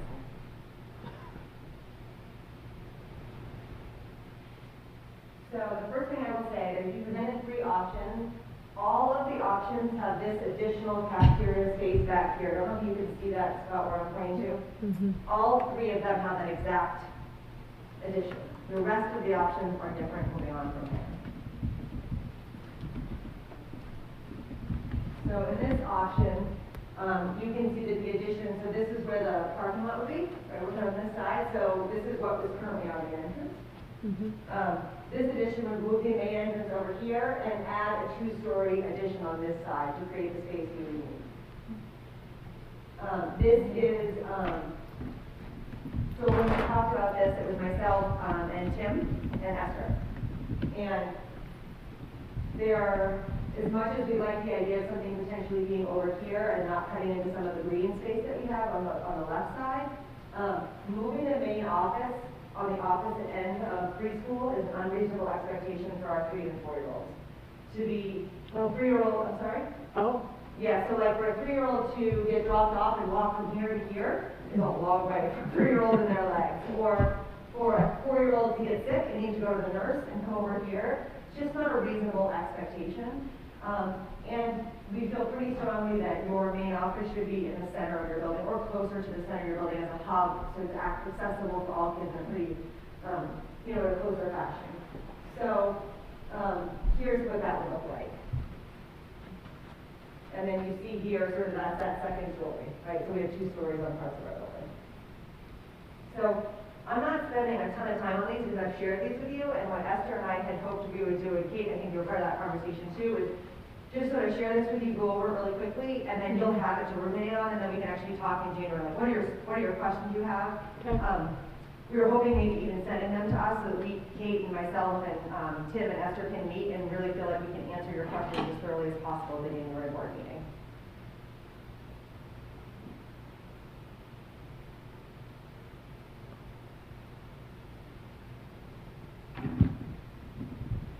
So option 2 actually has additions in 2 places. This was like, oh, part of it. There's a small addition on this far side over here, right? And then there's another addition over here, which is, so you basically have the left and right side. Again, the struggle for us when we talked about this is this area being so far from the center of the building. I'm feeling that it was really accessible. What's great about working with Brad is he also sort of talks about our campus, so like parking, safety of playground access, traffic flows. Like he has a really nice vision of saying, so if you do this here, this is where this would go. The adjustments that you really make And the third option, which we'll go to next, he also talks about better utilization of our green space because we have beautiful grounds and how do we better utilize those and maximize those for different areas, for different age groups, or different activities that we might be doing across the school. And, you know, as you're going through this one, I know you're skipping through this, but what are we getting on these? What are we adding?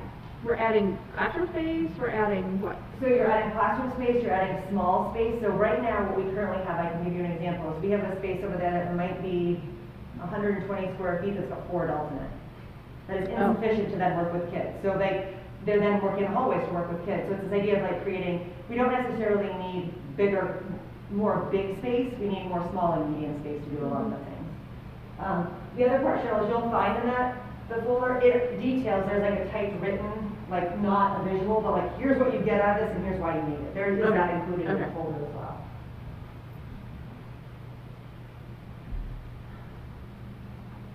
And then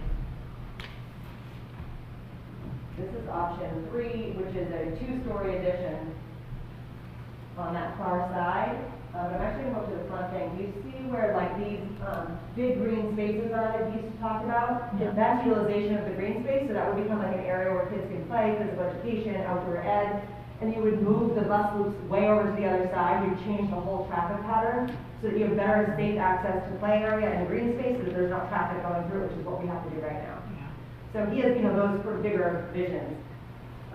He was really clear, did a really nice job of saying these are just 3 possibilities. You could like this part from A, this part from B, this part from C, like nothing in option. Like you really have that opportunity as this committee grows to really then explore like, and you may say, I know ideally we want 25,000 square feet, but we're only going to go with 15. Like you may make those decisions, those critical hard decisions based on community feedback, or you guys as a board prioritizing these 3 things over these 3 things. Right? Those are the difficult decisions that that committee, that bigger, larger stakeholder group will have to, contemplate and make decisions about. Does this one affect our garden? Yes. Okay. But it doesn't have to, right? That's the great thing. Like you guys. No, I get it. I didn't see the garden, so I wondered if that's gone. So, just briefly, when you're looking in here, Cheryl, if you look at the top row, it gives you the narrative to go along with. Okay. So, that was really it. We wanted to just kind of give you just a gist of what's in the folder, and then, like I said, the hope was that you guys could peruse that, whatever questions you had, send them to Esther, and then we can come to the January board meeting prepared to have a much further conversation, because that's a lot to present in 5 minutes. So when do we start like the communications part, the communicating the needs? What do we learn?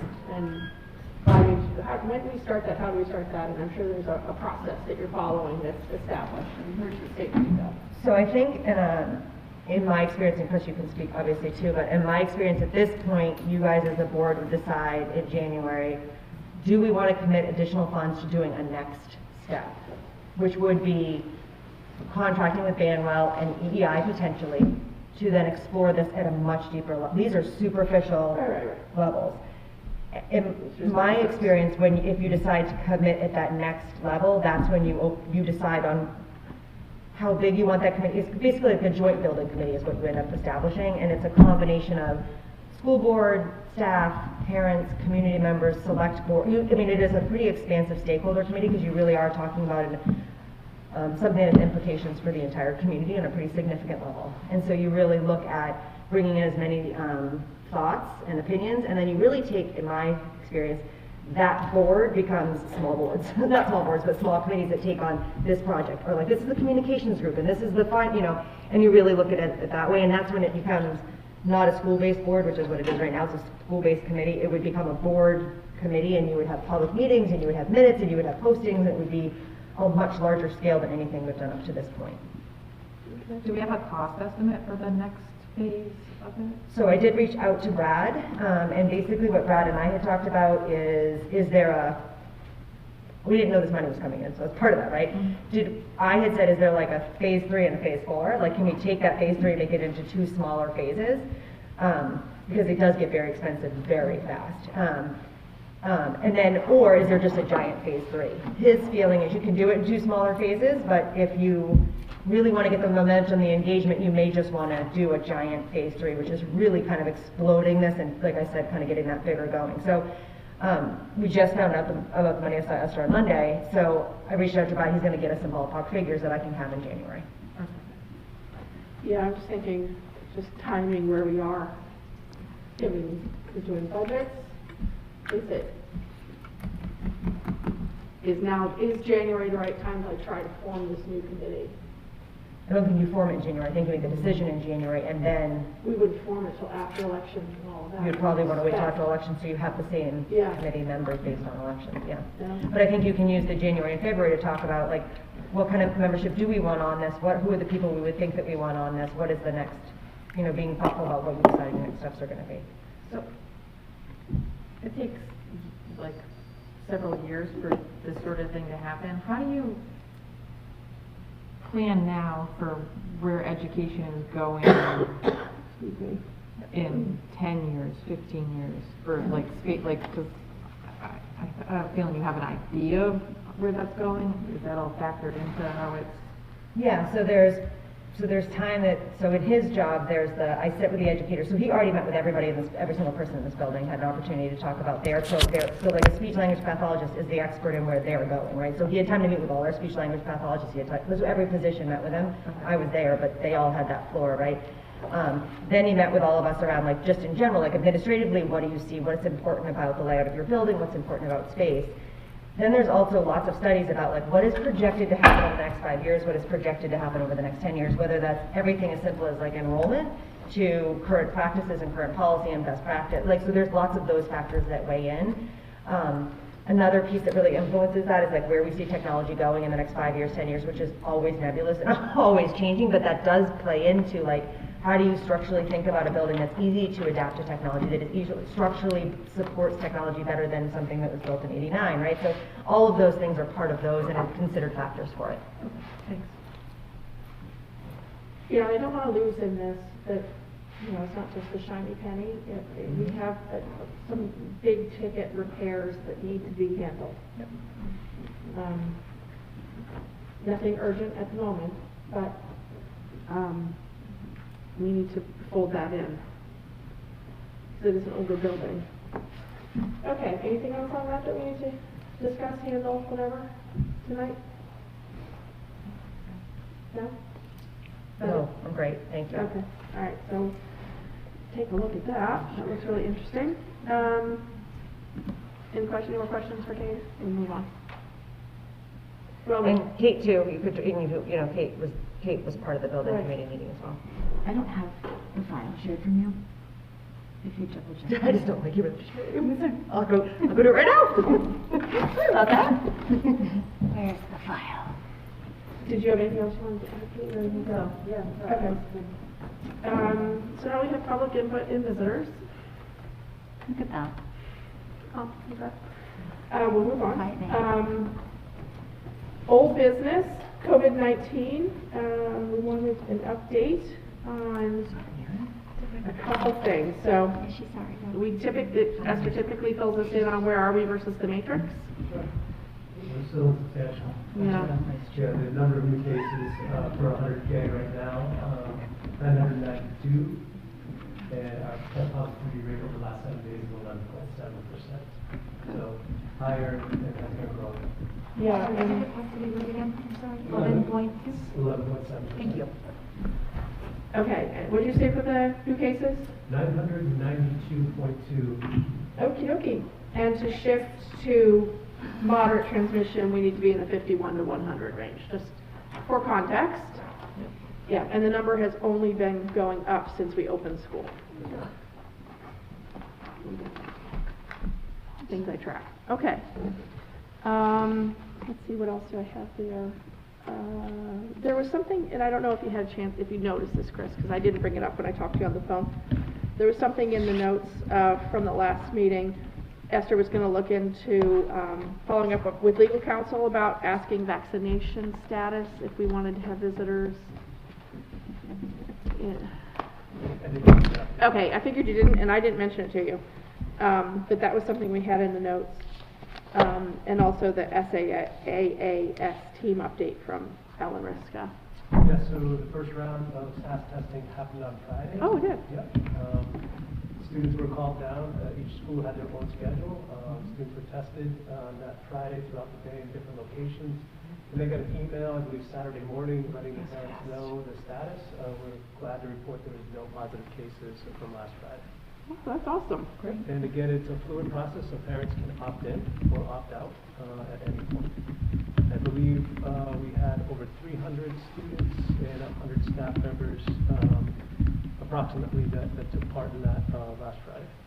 Is that across the SAU? That is across the SAU. And this is a sample, oh, sorry. No, sure, please go. I was gonna say, this is a sampling, tool, right? Yep. Trying to sample people who are not vaccinated, And self-declared not vaccinated. No, they can be vaccinated. Yep. Not in the flow chart that I read when I know Dr. there Ryan was- sent it out. I was Okey know there were dokey. students that were vaccinated and staff members that were vaccinated that got tested as well. Okay. The only students or adults that were excluded was if they had been COVID positive in the last 90 days. So we did have some students that were part of the program that were unable to be tested on Friday because they had been COVID positive in the last 90 days. What was the participation in SMS? Do we know, or is it not? I didn't have a question. How many, what was the participation rate here at SMS? I don't know the exact number because we had a number of students that were absent, and then we had students that couldn't be tested. I believe it was 38 kids that had signed up, but I don't know the exact number because of variables that change every Friday. Okay, sure. So one question I have about that, so, you know, you hear about other school districts doing similar pooled testing, really. Is there a certain percentage within the SAU that needs to have like an appropriate sample size? Or is it, so you said about 300 students, about 100 staff members. So I know it's some out in different states, if they don't have a certain percentage, it's just not, they need a big enough sample size, and I just didn't know. We might not be. No, when we first started out, they wanted at least 40% of your population to be part of it. Yeah, okay, so we're not there. We do not have that. No, we're not there. Far from However, it. a lot of school districts did not have that threshold either, so that's when they reduced and said, what do you have? And so Okay. we said, after we did our survey of parents, they said that is a good enough sample size for us to work with UNH and the companies to do the testing. Okay, thank you. I've also heard from a number of families who didn't make it in the first cutoff, and there's an opening, I guess, in January, they're going to reopen the window and send it out and publicize it, and then I think more families might potentially sign up at that point because they had reached out and I said, I'm not saying no, you just have to wait for the next window to open. You can pull out at any time, but to join in the next window is January. Okay, but good to know that you can pull out anytime. Yes, Okay. you can. Thank you. Okay, and then we had Matrix on here, and I don't know why. I'm gonna ask you to put on there. Because now that the kids, the age group have been able to be vaccinated, I wanted to see if we could pull the community down on masking, because when we had adopted the Matrix in August, we had said, you know, there was no date in mind for kids to be vaccinated, and I had said at the August meeting that I want to keep engaging the community on this. I think this is an important thing, and I think community members want to hear from us and know that we're listening to them. So I think it would be a good time, since it's been, you know, since August, and there's been now another layer of mitigation, so there has been a change, to reach out and to see where people are standing on the masking issue.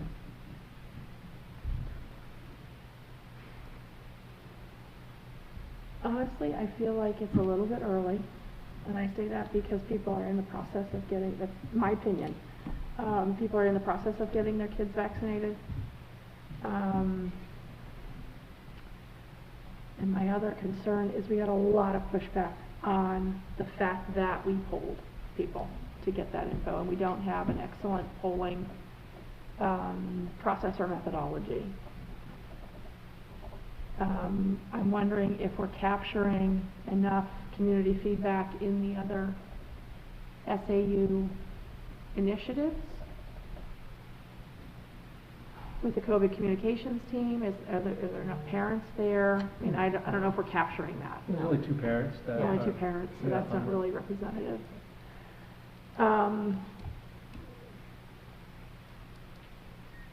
I think the positivity rate for COVID cases in New Hampshire, like 30% of the cases were children, and so I feel like that number would be much higher if we were not wearing masks right now, regardless of increased vaccination amongst kids.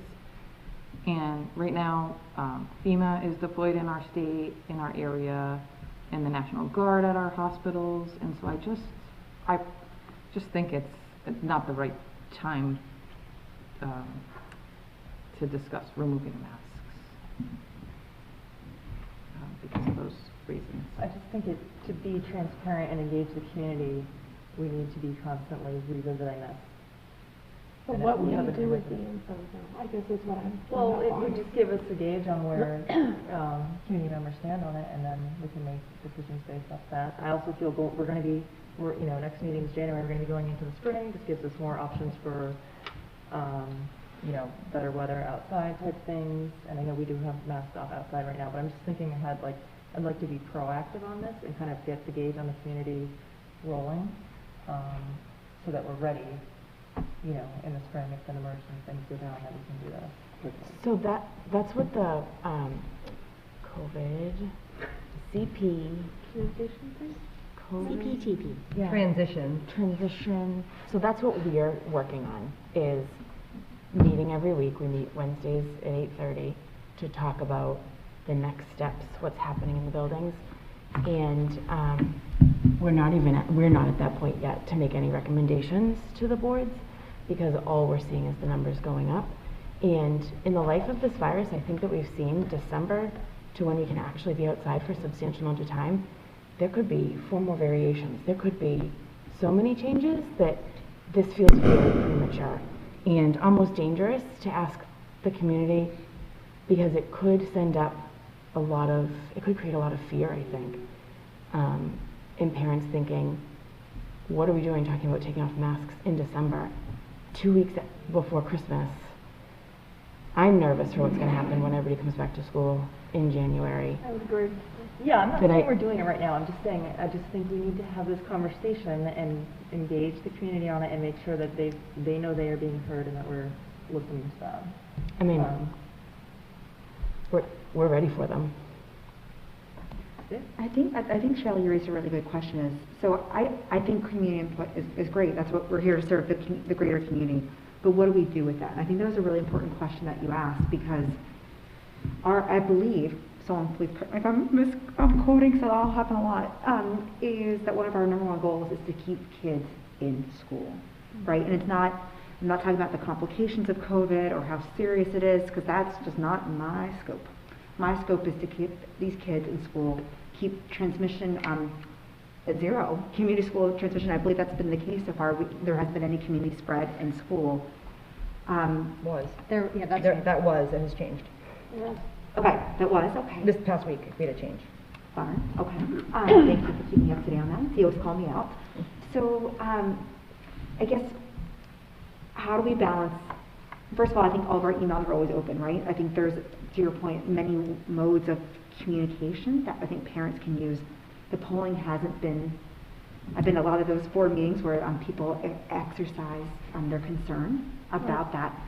So how do we engage without, because we definitely want to hear from the community, but then also how do we make sure that we don't stray from our #1 goal of keeping kids in school and doing all the measures that we can control. There's so many things that we can't control in the scope of the school board and in the scope of the school. So how do we balance it all? I don't have the right answers, I'll be honest with you, but it's rough out there right now. Yeah, it's sticky. The word of the night, it's sticky. Sticky. And I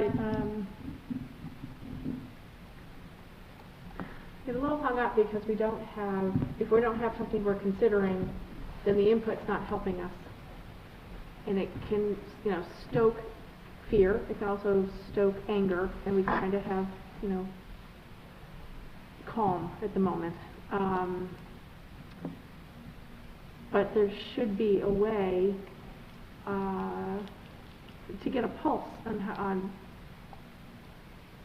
where people are in their mindset. I just don't think sending, questionnaires and asking, and I don't think that worked very well, because we don't have, great representation. People do have the opportunity to come and, speak at every meeting.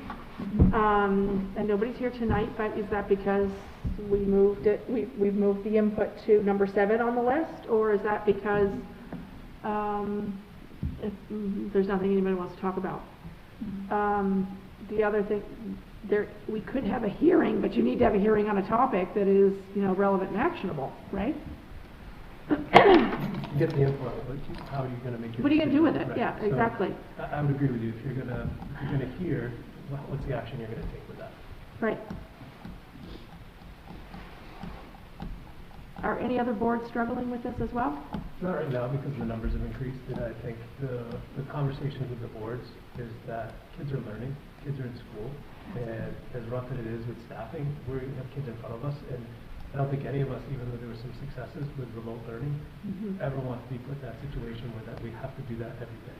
I think that's one of the things, all the things we can agree on, one of maybe a few things. That's what I've been saying since day one, is that our goal is to keep kids in front of our teachers who are so gifted in what they do. Right. And to hear kids laugh, and hear kids have conversations, and learn, and be in front of other kids is the priority that we've had. So these other layers of protection, mask, is something that's been able to do that. So that's been the top of other boards, that they'd much rather keep the mask on until we get to a point where those numbers drop, and then we can have a really fruitful conversation. And what kind of feedback are they getting from their community? About the same now, at least at our elementary schools. The middle school and high school is a little bit different, but it's different things that they're concerned about. But Always different than middle school and high school in every community. are about the same in regards to participation at the meetings. Okay. And I think everyone at the right point wants to remove masks. We don't want to keep our kids in masks forever. Saying, from what I've heard, just talking to people, it's just the topic that keeps coming up. I mean, nobody's here, so I get it. Yeah. Just wanted to put it out there. Has there been any other feedback from parents recently, via email? I think parents are feeling stressed right now. I think there's some worry around just the timing, the holidays, the travel, the plans, the uptick in numbers. So people are just nervous, and they're trying to preserve their holidays and get their kids to school. Right. It's hard when kids are out for 10 or 20 days, and trying to avoid that kind of feedback. I don't know. I think we get mixed. I think it's been that way since the beginning, right? This has been really hard for people on both sides. So I agree, most frequently communication right now is I get communications or youth. I was thinking about going remote 2 weeks after Christmas. I don't know if I want to send, that's the kind of communication I'm getting right now. But less than a month ago, I would say it was probably 50-50. There was probably, or maybe, 60-40, and it was probably 3 emails a week. It had really died down. I'm not trying to it was literally a non-issue. But I would say at least of those 3 emails, probably 2 were saying, please keep masks on. And there was always one saying, hey, can we, are we revisiting this? What are the thoughts of that stuff? So, yeah, there's definitely a mix, but I would say right now people are nervous right now, and I think for obvious reasons. That's part of the reason why I'm leaning towards timing not working in your favor, really, because people are more nervous right now because of Then they have new variants, don't know what's going on, uptick, the hospitals have no beds. The news is not great right this minute, so you're probably not going to get a great representation of what people really feel when things are more stable. Even if they're stable bad, just, stable. Honestly, I don't know what to do with that. So, okay. I would feel better with that.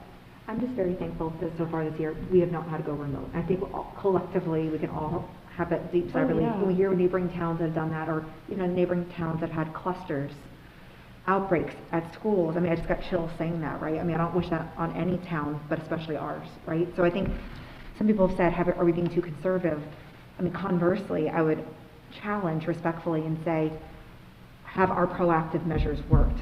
And I would say, so far, yeah, and to serve our number one goal of keeping our kids in school. Is everything perfect? Does everyone be happy? No, and that, of course, is a very icky feeling, right? Because you don't want to further divide a community. But I think being our kids in school, and I thank the community for that and doing everything that we can to keep our kids in school.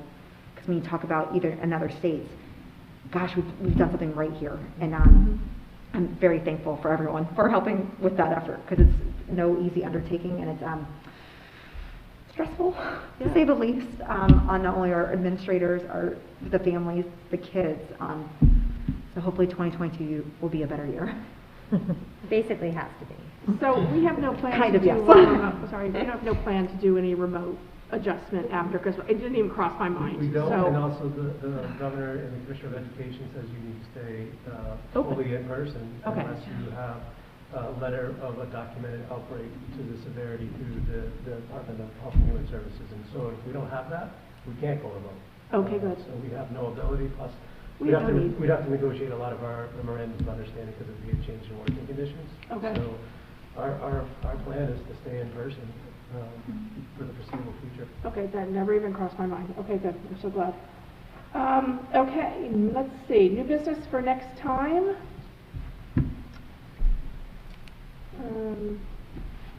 Oh, I have a question, and I'm gonna ask that under new business. Oh, I skipped board goals, sorry. Moving back one. We did not finish board goals last time.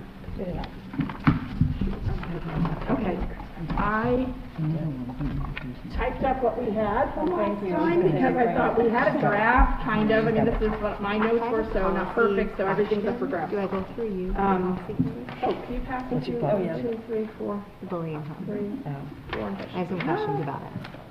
I guess so, I don't know. 2 more? This is new to me.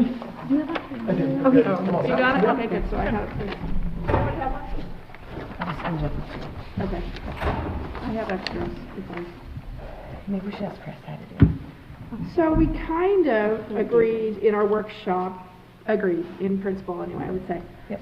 On the first two, which is why I drew that line there. Yep. So the first one, it might be a little wordy, maybe we want to change that, but we'd really like to put our attention in 3 and 4 because we didn't really get very far on those two Yeah, in we ran out of particular. time. And then we can come back and wordsmith 1 and 2, and then we can agree, do we like these goals, what do we want to do?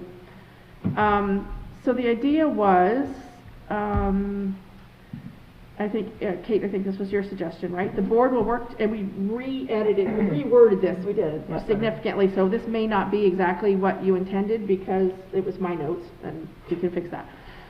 The board will work to clarify and improve visibility into communication pathways with all stakeholders. I think the issue was around, well, obviously communication, but to me this reads, and which is why we might want to change it, it reads like we're trying to clarify how people should engage with the hierarchy of communication. And I'm not sure that was the intent. Was that the intent? That was not the intent, No. okay. No. I didn't think so. No, I'm Okay. trying to figure how to word it better though. Here, like I said, it was my I scribble. wish I had my notes. I know I didn't bring it. You had, here's what you had. You have it. The board will support measures to improve communication and relationships between the school board, administration, staff, and community to better understand and prioritize the needs of students. That was your wording. And then through our discussion, I had all these other notes. Right. That's I why I think thought we landed here, but I'm not quite sure we did. Well, what started this was my main goal was that I felt like when Esther said she would create like a flow chart, like she did for another board, like okay, this is what the joint board does, and this is what what their purpose is. This is what the Stratham board does. This is what their purpose is. I heard multiple times like, oh, if I have a question about this, who do I send that to? Just more clarifying so that people know, like, this person is in charge of governing this, blah, blah, blah, blah. And then also just making it easier for people to access that information. I noticed on some of other school boards' websites, I've noticed if you want to email the school board, the whole school board, you just click one link and then it will email everybody at once versus I've had lots of times where people say, forward this on, or can you send this, or I can't find this. So just making it easier for people to access that type of information, find it. I know the website's a little bit misleading sometimes. And then also just to clarify, like, this is what each department does, and if you're having a problem with this or a comment on this, this is who you direct it to. Does that make sense? Yes. Just more like what Cheryl, or not Cheryl, what Esther said when Newfield School Board asked her to create like a flow chart to show that so that the community can see. I don't know where that would be, if that would be on the website or how you would disseminate it to people, but. I think it's very helpful because we do have a complicated organization of who, and I don't think people understand, you go to your teacher first, then you go to your building principal, then you go to your, superintendent, and then if there's policy violations still not resolved, you come to us. Right. I don't think they know that. And why would they? Right, I know it, yeah. Yeah. You have to find it in the policies, I guess. But I do see value. I'm just trying to think how to. I don't know if that's a board goal though. That sounds like a group project to work on cleaning up a flow chart. Like, I'm not sure that our board goal should be to get on the website. No. Who needs to? I've noticed most boards, when I looked at other school boards, have a communication goal on Okay. how they are going to Yeah. communicate. I think that that's a great idea. Yeah. I'm not sure that a flow chart on the website is a board thing. Are you saying maybe it's like a byproduct of having this goal, like as So I'm in? trying to make sure that our board goals are something that the 5 of us can Do? control. Yeah, because we don't. And I'm do. not sure that a flow chart on the website telling people who to go to for what problem is a board issue. Because like I'm using the flow chart, like start at the bottom and work your way up, teacher problem, go to the teacher. Then you go to this, if it's. Well, that's a good point. But if we want the administration to create this or Yep. to improve this, Then do we that's more just of a have to directive than a ask, board or do goal. we create a goal saying we'll support getting this done? How do we do this? If there's things on the website that are missing, you can direct the SAU office to let us know what you'd like on your website. That would help out. Definitely, I agree with Kate, how you would get that community input Yeah. on what it would change, how it would relate to the board. You could definitely do that. That's a function we would support you. I would not see it as being a necessary goal other than, can you please do this? So it could be a directive. Okay. I But we remember could us have talking a about board goal to clarify and flow chart improve about just communication She did one for Newfield School Board. with the community. 100%. We could have a goal that's that generic if we want. Did you hear what I just said? No, I I said we could have a goal that says the board will work to improve communication with the community. Period. And that's our That would be goal, good. and then there are a bunch of, we can, support initiatives within it. Good. I Or- agree with that. Yep. The board will, Kate, can I ask you a question? So when you looked at other school boards and they have something, you said many of them have like a communication goal. Could you share, paraphrasing of course, like any examples of what you saw that you thought could maybe be applicable here? They're very similar to what I had originally written. Okay, the one that Cheryl wrote. Okay. Yes, that original one. Do you want to pass this? Yep. They can see Oh, those. thanks, yeah. I meant to bring mine's that. written all over. Thank you. And some of them were as vague as just to better communicate with the community. And then some of them had, Yeah, we'll that's do A, B, and C Stratham. to get there. And then it would list like. Like the action Yes, steps yeah, to it take. does. Yeah, sure. But I just think everything's so divided and people really want, yeah, like if we just make it, the information easier to get Like a to. select board newsletter Yeah, for the school well, I board. don't wanna do it, I'm not gonna take a newsletter on, but yeah, but I know what you mean, like, just make everything, it just seems so difficult when you, to figure out where you're supposed to go, I guess. Okay, so how about, is this too generic? Let me know. I'm just drafting, the board will support improving communication pathways with the community. Because in the end, we're not a doing body, we're an enabling body. We fund, we support, we direct, that kind of stuff. The doers are the SAU, the SAU people. So we can't say we'll do, we can say we'll support improving communication pathways with the community.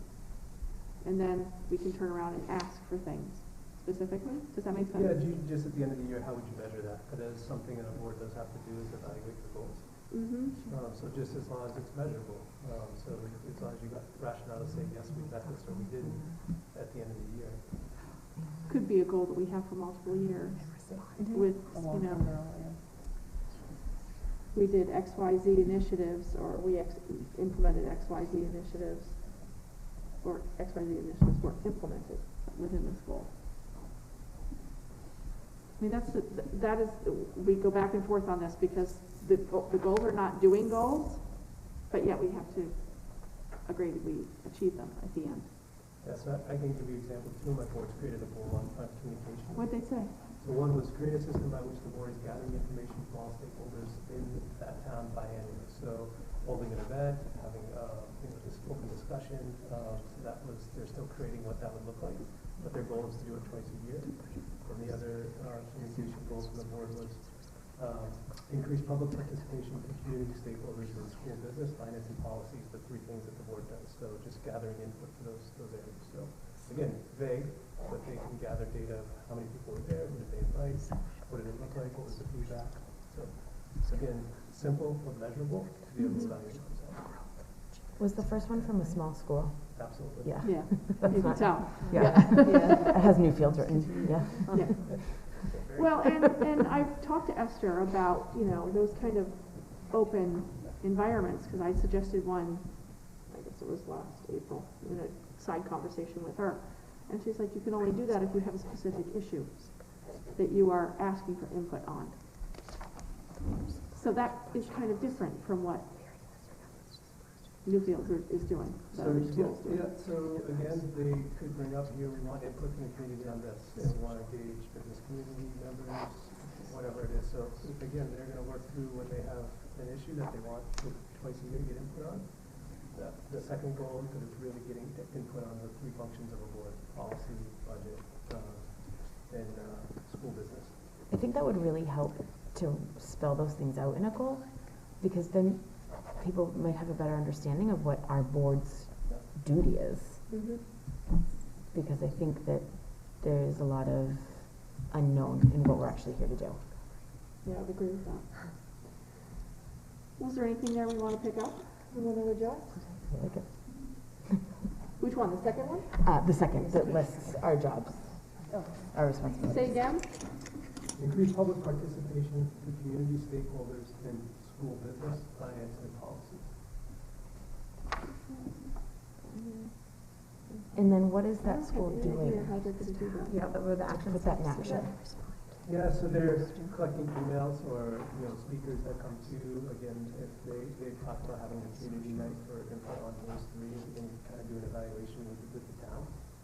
So again, they set the goal, and they've been in budget season and getting feedback on their budget, and when the policies come back, they're getting feedback on policy. So that's how they're creating their checklist to are they meeting this goal, and including the community in those areas that they can control. So to include the community, they're sort of printing their emails? They are checking, cross-referencing, what is the commonalities, code of the different emails, where people have concern, or really supporting the work they're doing.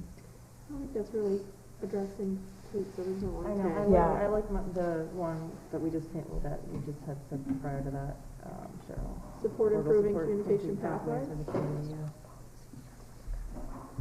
Well, if we like it, we can do it. Yeah, I like the pathways. I like the idea of cleaning up the way for people to contact us. Mm-hmm. I think we can come up with ways to do that, and then ask you guys to do that through whatever, via website, email, like just, and then that's measurable if we've done that at the end of the year. Okay. So if we're kind of liking that one, we can stand with that one and move on to the next one for editing. Board will hold orderly and effective meetings for established policy which are focused on supporting the learning needs of our students, staff, parents, and community members through policy and budget development. I wasn't quite sure I've got this numbered properly or commas in the right place. This was Erin's. Yeah, thanks. I lost my draft. Make any adjustments to it with commas and such that you feel it doesn't matter to me.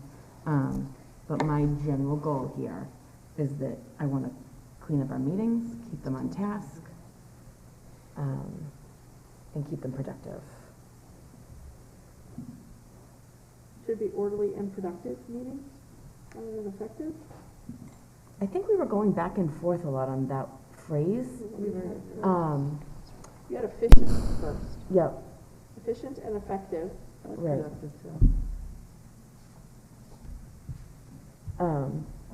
Carissa didn't like efficient, I think, so we took that out. Orderly. Right.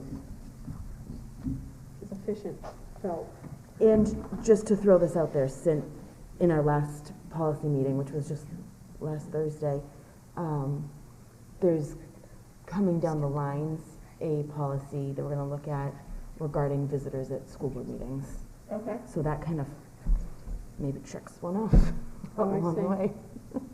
But your intent was to focus on Yes. supporting the learning needs of our students. Yes. Focus on staff. Yep. And focus on parents and community members. Yep. What is the through policy and budget development? What does that have to do with anything there? Where does that go? Is So- that just the scope in which we? Because that's the scope of the board meetings. That's what we're here to do.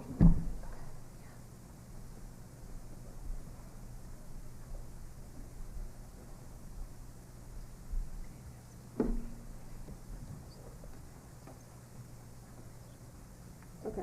Because I'm trying to keep our meetings Yep, which are to stick to the purview of the board. Do you see a theme here? Through- Okay, maybe it should be through its policy and this, I don't know, okay. The only thing that when I was reading this, when I typed it up for tonight, what I was missing was our number one responsibilities are fiduciary. Yep. We're missing that. Right? Fiduciary, we have to review at every meeting. Yeah, you do. We have to. Have sign your manifest. Yeah. Mhm. So are we missing that as one? Supporting the learning needs of our students, definitely way up there, staff, parents and community members. I feel like we have to say fiduciary review or, you know what I mean? I don't know It's why. kinda I don't know boring. why. Is that a goal or a That's just what responsibility? we It's a do. responsibility. So is it a Yeah. goal or is it just, it is a responsibility of your work? I think that's just part of what we do.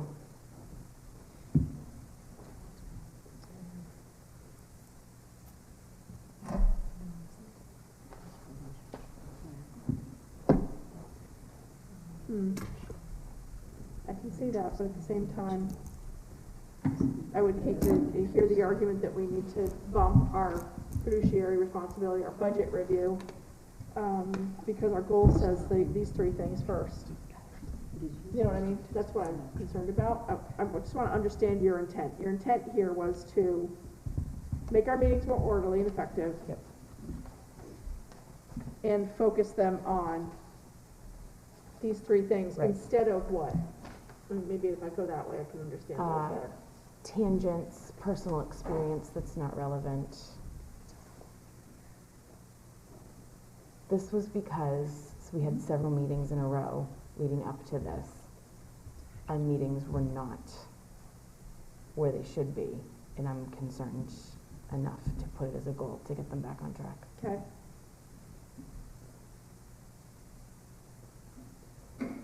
Needs students, staff, parents, and community members through its maybe policy and budget development.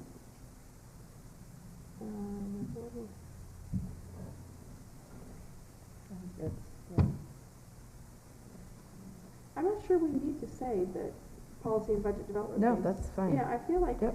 we're talking about holding effective meetings Yep. that focus on this, this, and this. I Yep. don't know that policy and budget development matter at all That's fine. in that. Okay, so we could truncate that? Well, you've already said established policy. Yeah. So We can have established policy. Okay, so we could shorten that a little bit. All right, so let's hop up to the top one. This one we were kind of okey-dokey with. It's a little bit wordy, but maybe we can make it a little sharper. I think we have some input. What was that? I have some input. On the first one? Kate's worked it up for us. Okay, thank you. I'll take it. Give it a go. What do you got? The board will support the varied and necessary efforts to support our students and staff in responding to the impacts of the COVID-19 pandemic, including academic growth and social emotional well-being. I like that much, much better. Thank you. The part above is like focused on learning loss. That Yes. cannot be what we're focused on. Okay. Because we know that exists, but the Right. focus has to be upon growth, moving forward, wherever you are. Like, we're gonna take you there and we're gonna move you forward. And we have to balance that with their social, emotional Yes. well-being, right? Because I can tell you right now, a quarter of our kids are in tiered intervention for social, emotional. I hope we have another quarter in the pipeline waiting. So it has to be both of those pieces, because if we're gonna activate deep learning, they've gotta feel okay. So for me, it's like kids are here, they're happy to be here, but they're experiencing trauma, right? So I want us to always constantly be balancing that. And we have kids that came back with no learning loss at all. They made great strides, they kept going, and then we have other kids that really struggled with that environment. And so for me, it's about, not every kid had learning loss, so let's take kids where they are and let's make sure their academic growth is happening. Yeah. So, and I Okay. feel like that's very supportive for both students and staff. Okay, I'm not suggesting that we're gonna vote on this tonight.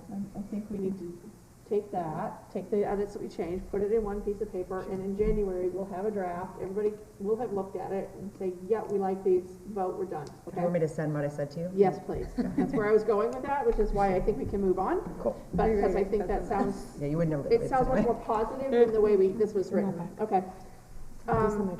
The board will support the development of a capital plan to address the facilities and education programming needs and bring the plan to the community in the next 2 to 4 years. So this is last year's goal, just updated for timing. Right.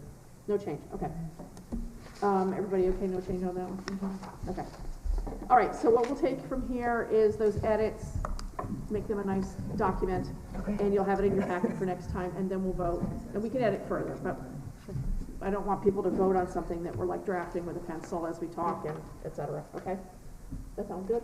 All right, good. Let's move on. New business for next time. Good, let's move on. Did you want an update on the CTPT? Yes, I'm gonna put that, I'm gonna put that under, board reports. Is that appropriate under board reports? Not really a board? Okay, I'll put that up there. All right. I meant to do that this time, I just forgot. Okay, good. I do need one piece of information from everybody. We need to know who's going to be at our district meeting, because it sounds like not a lot of people. District meeting is the Friday of winter break, March 4th. Thank you, March 4th. I've already heard from a couple people.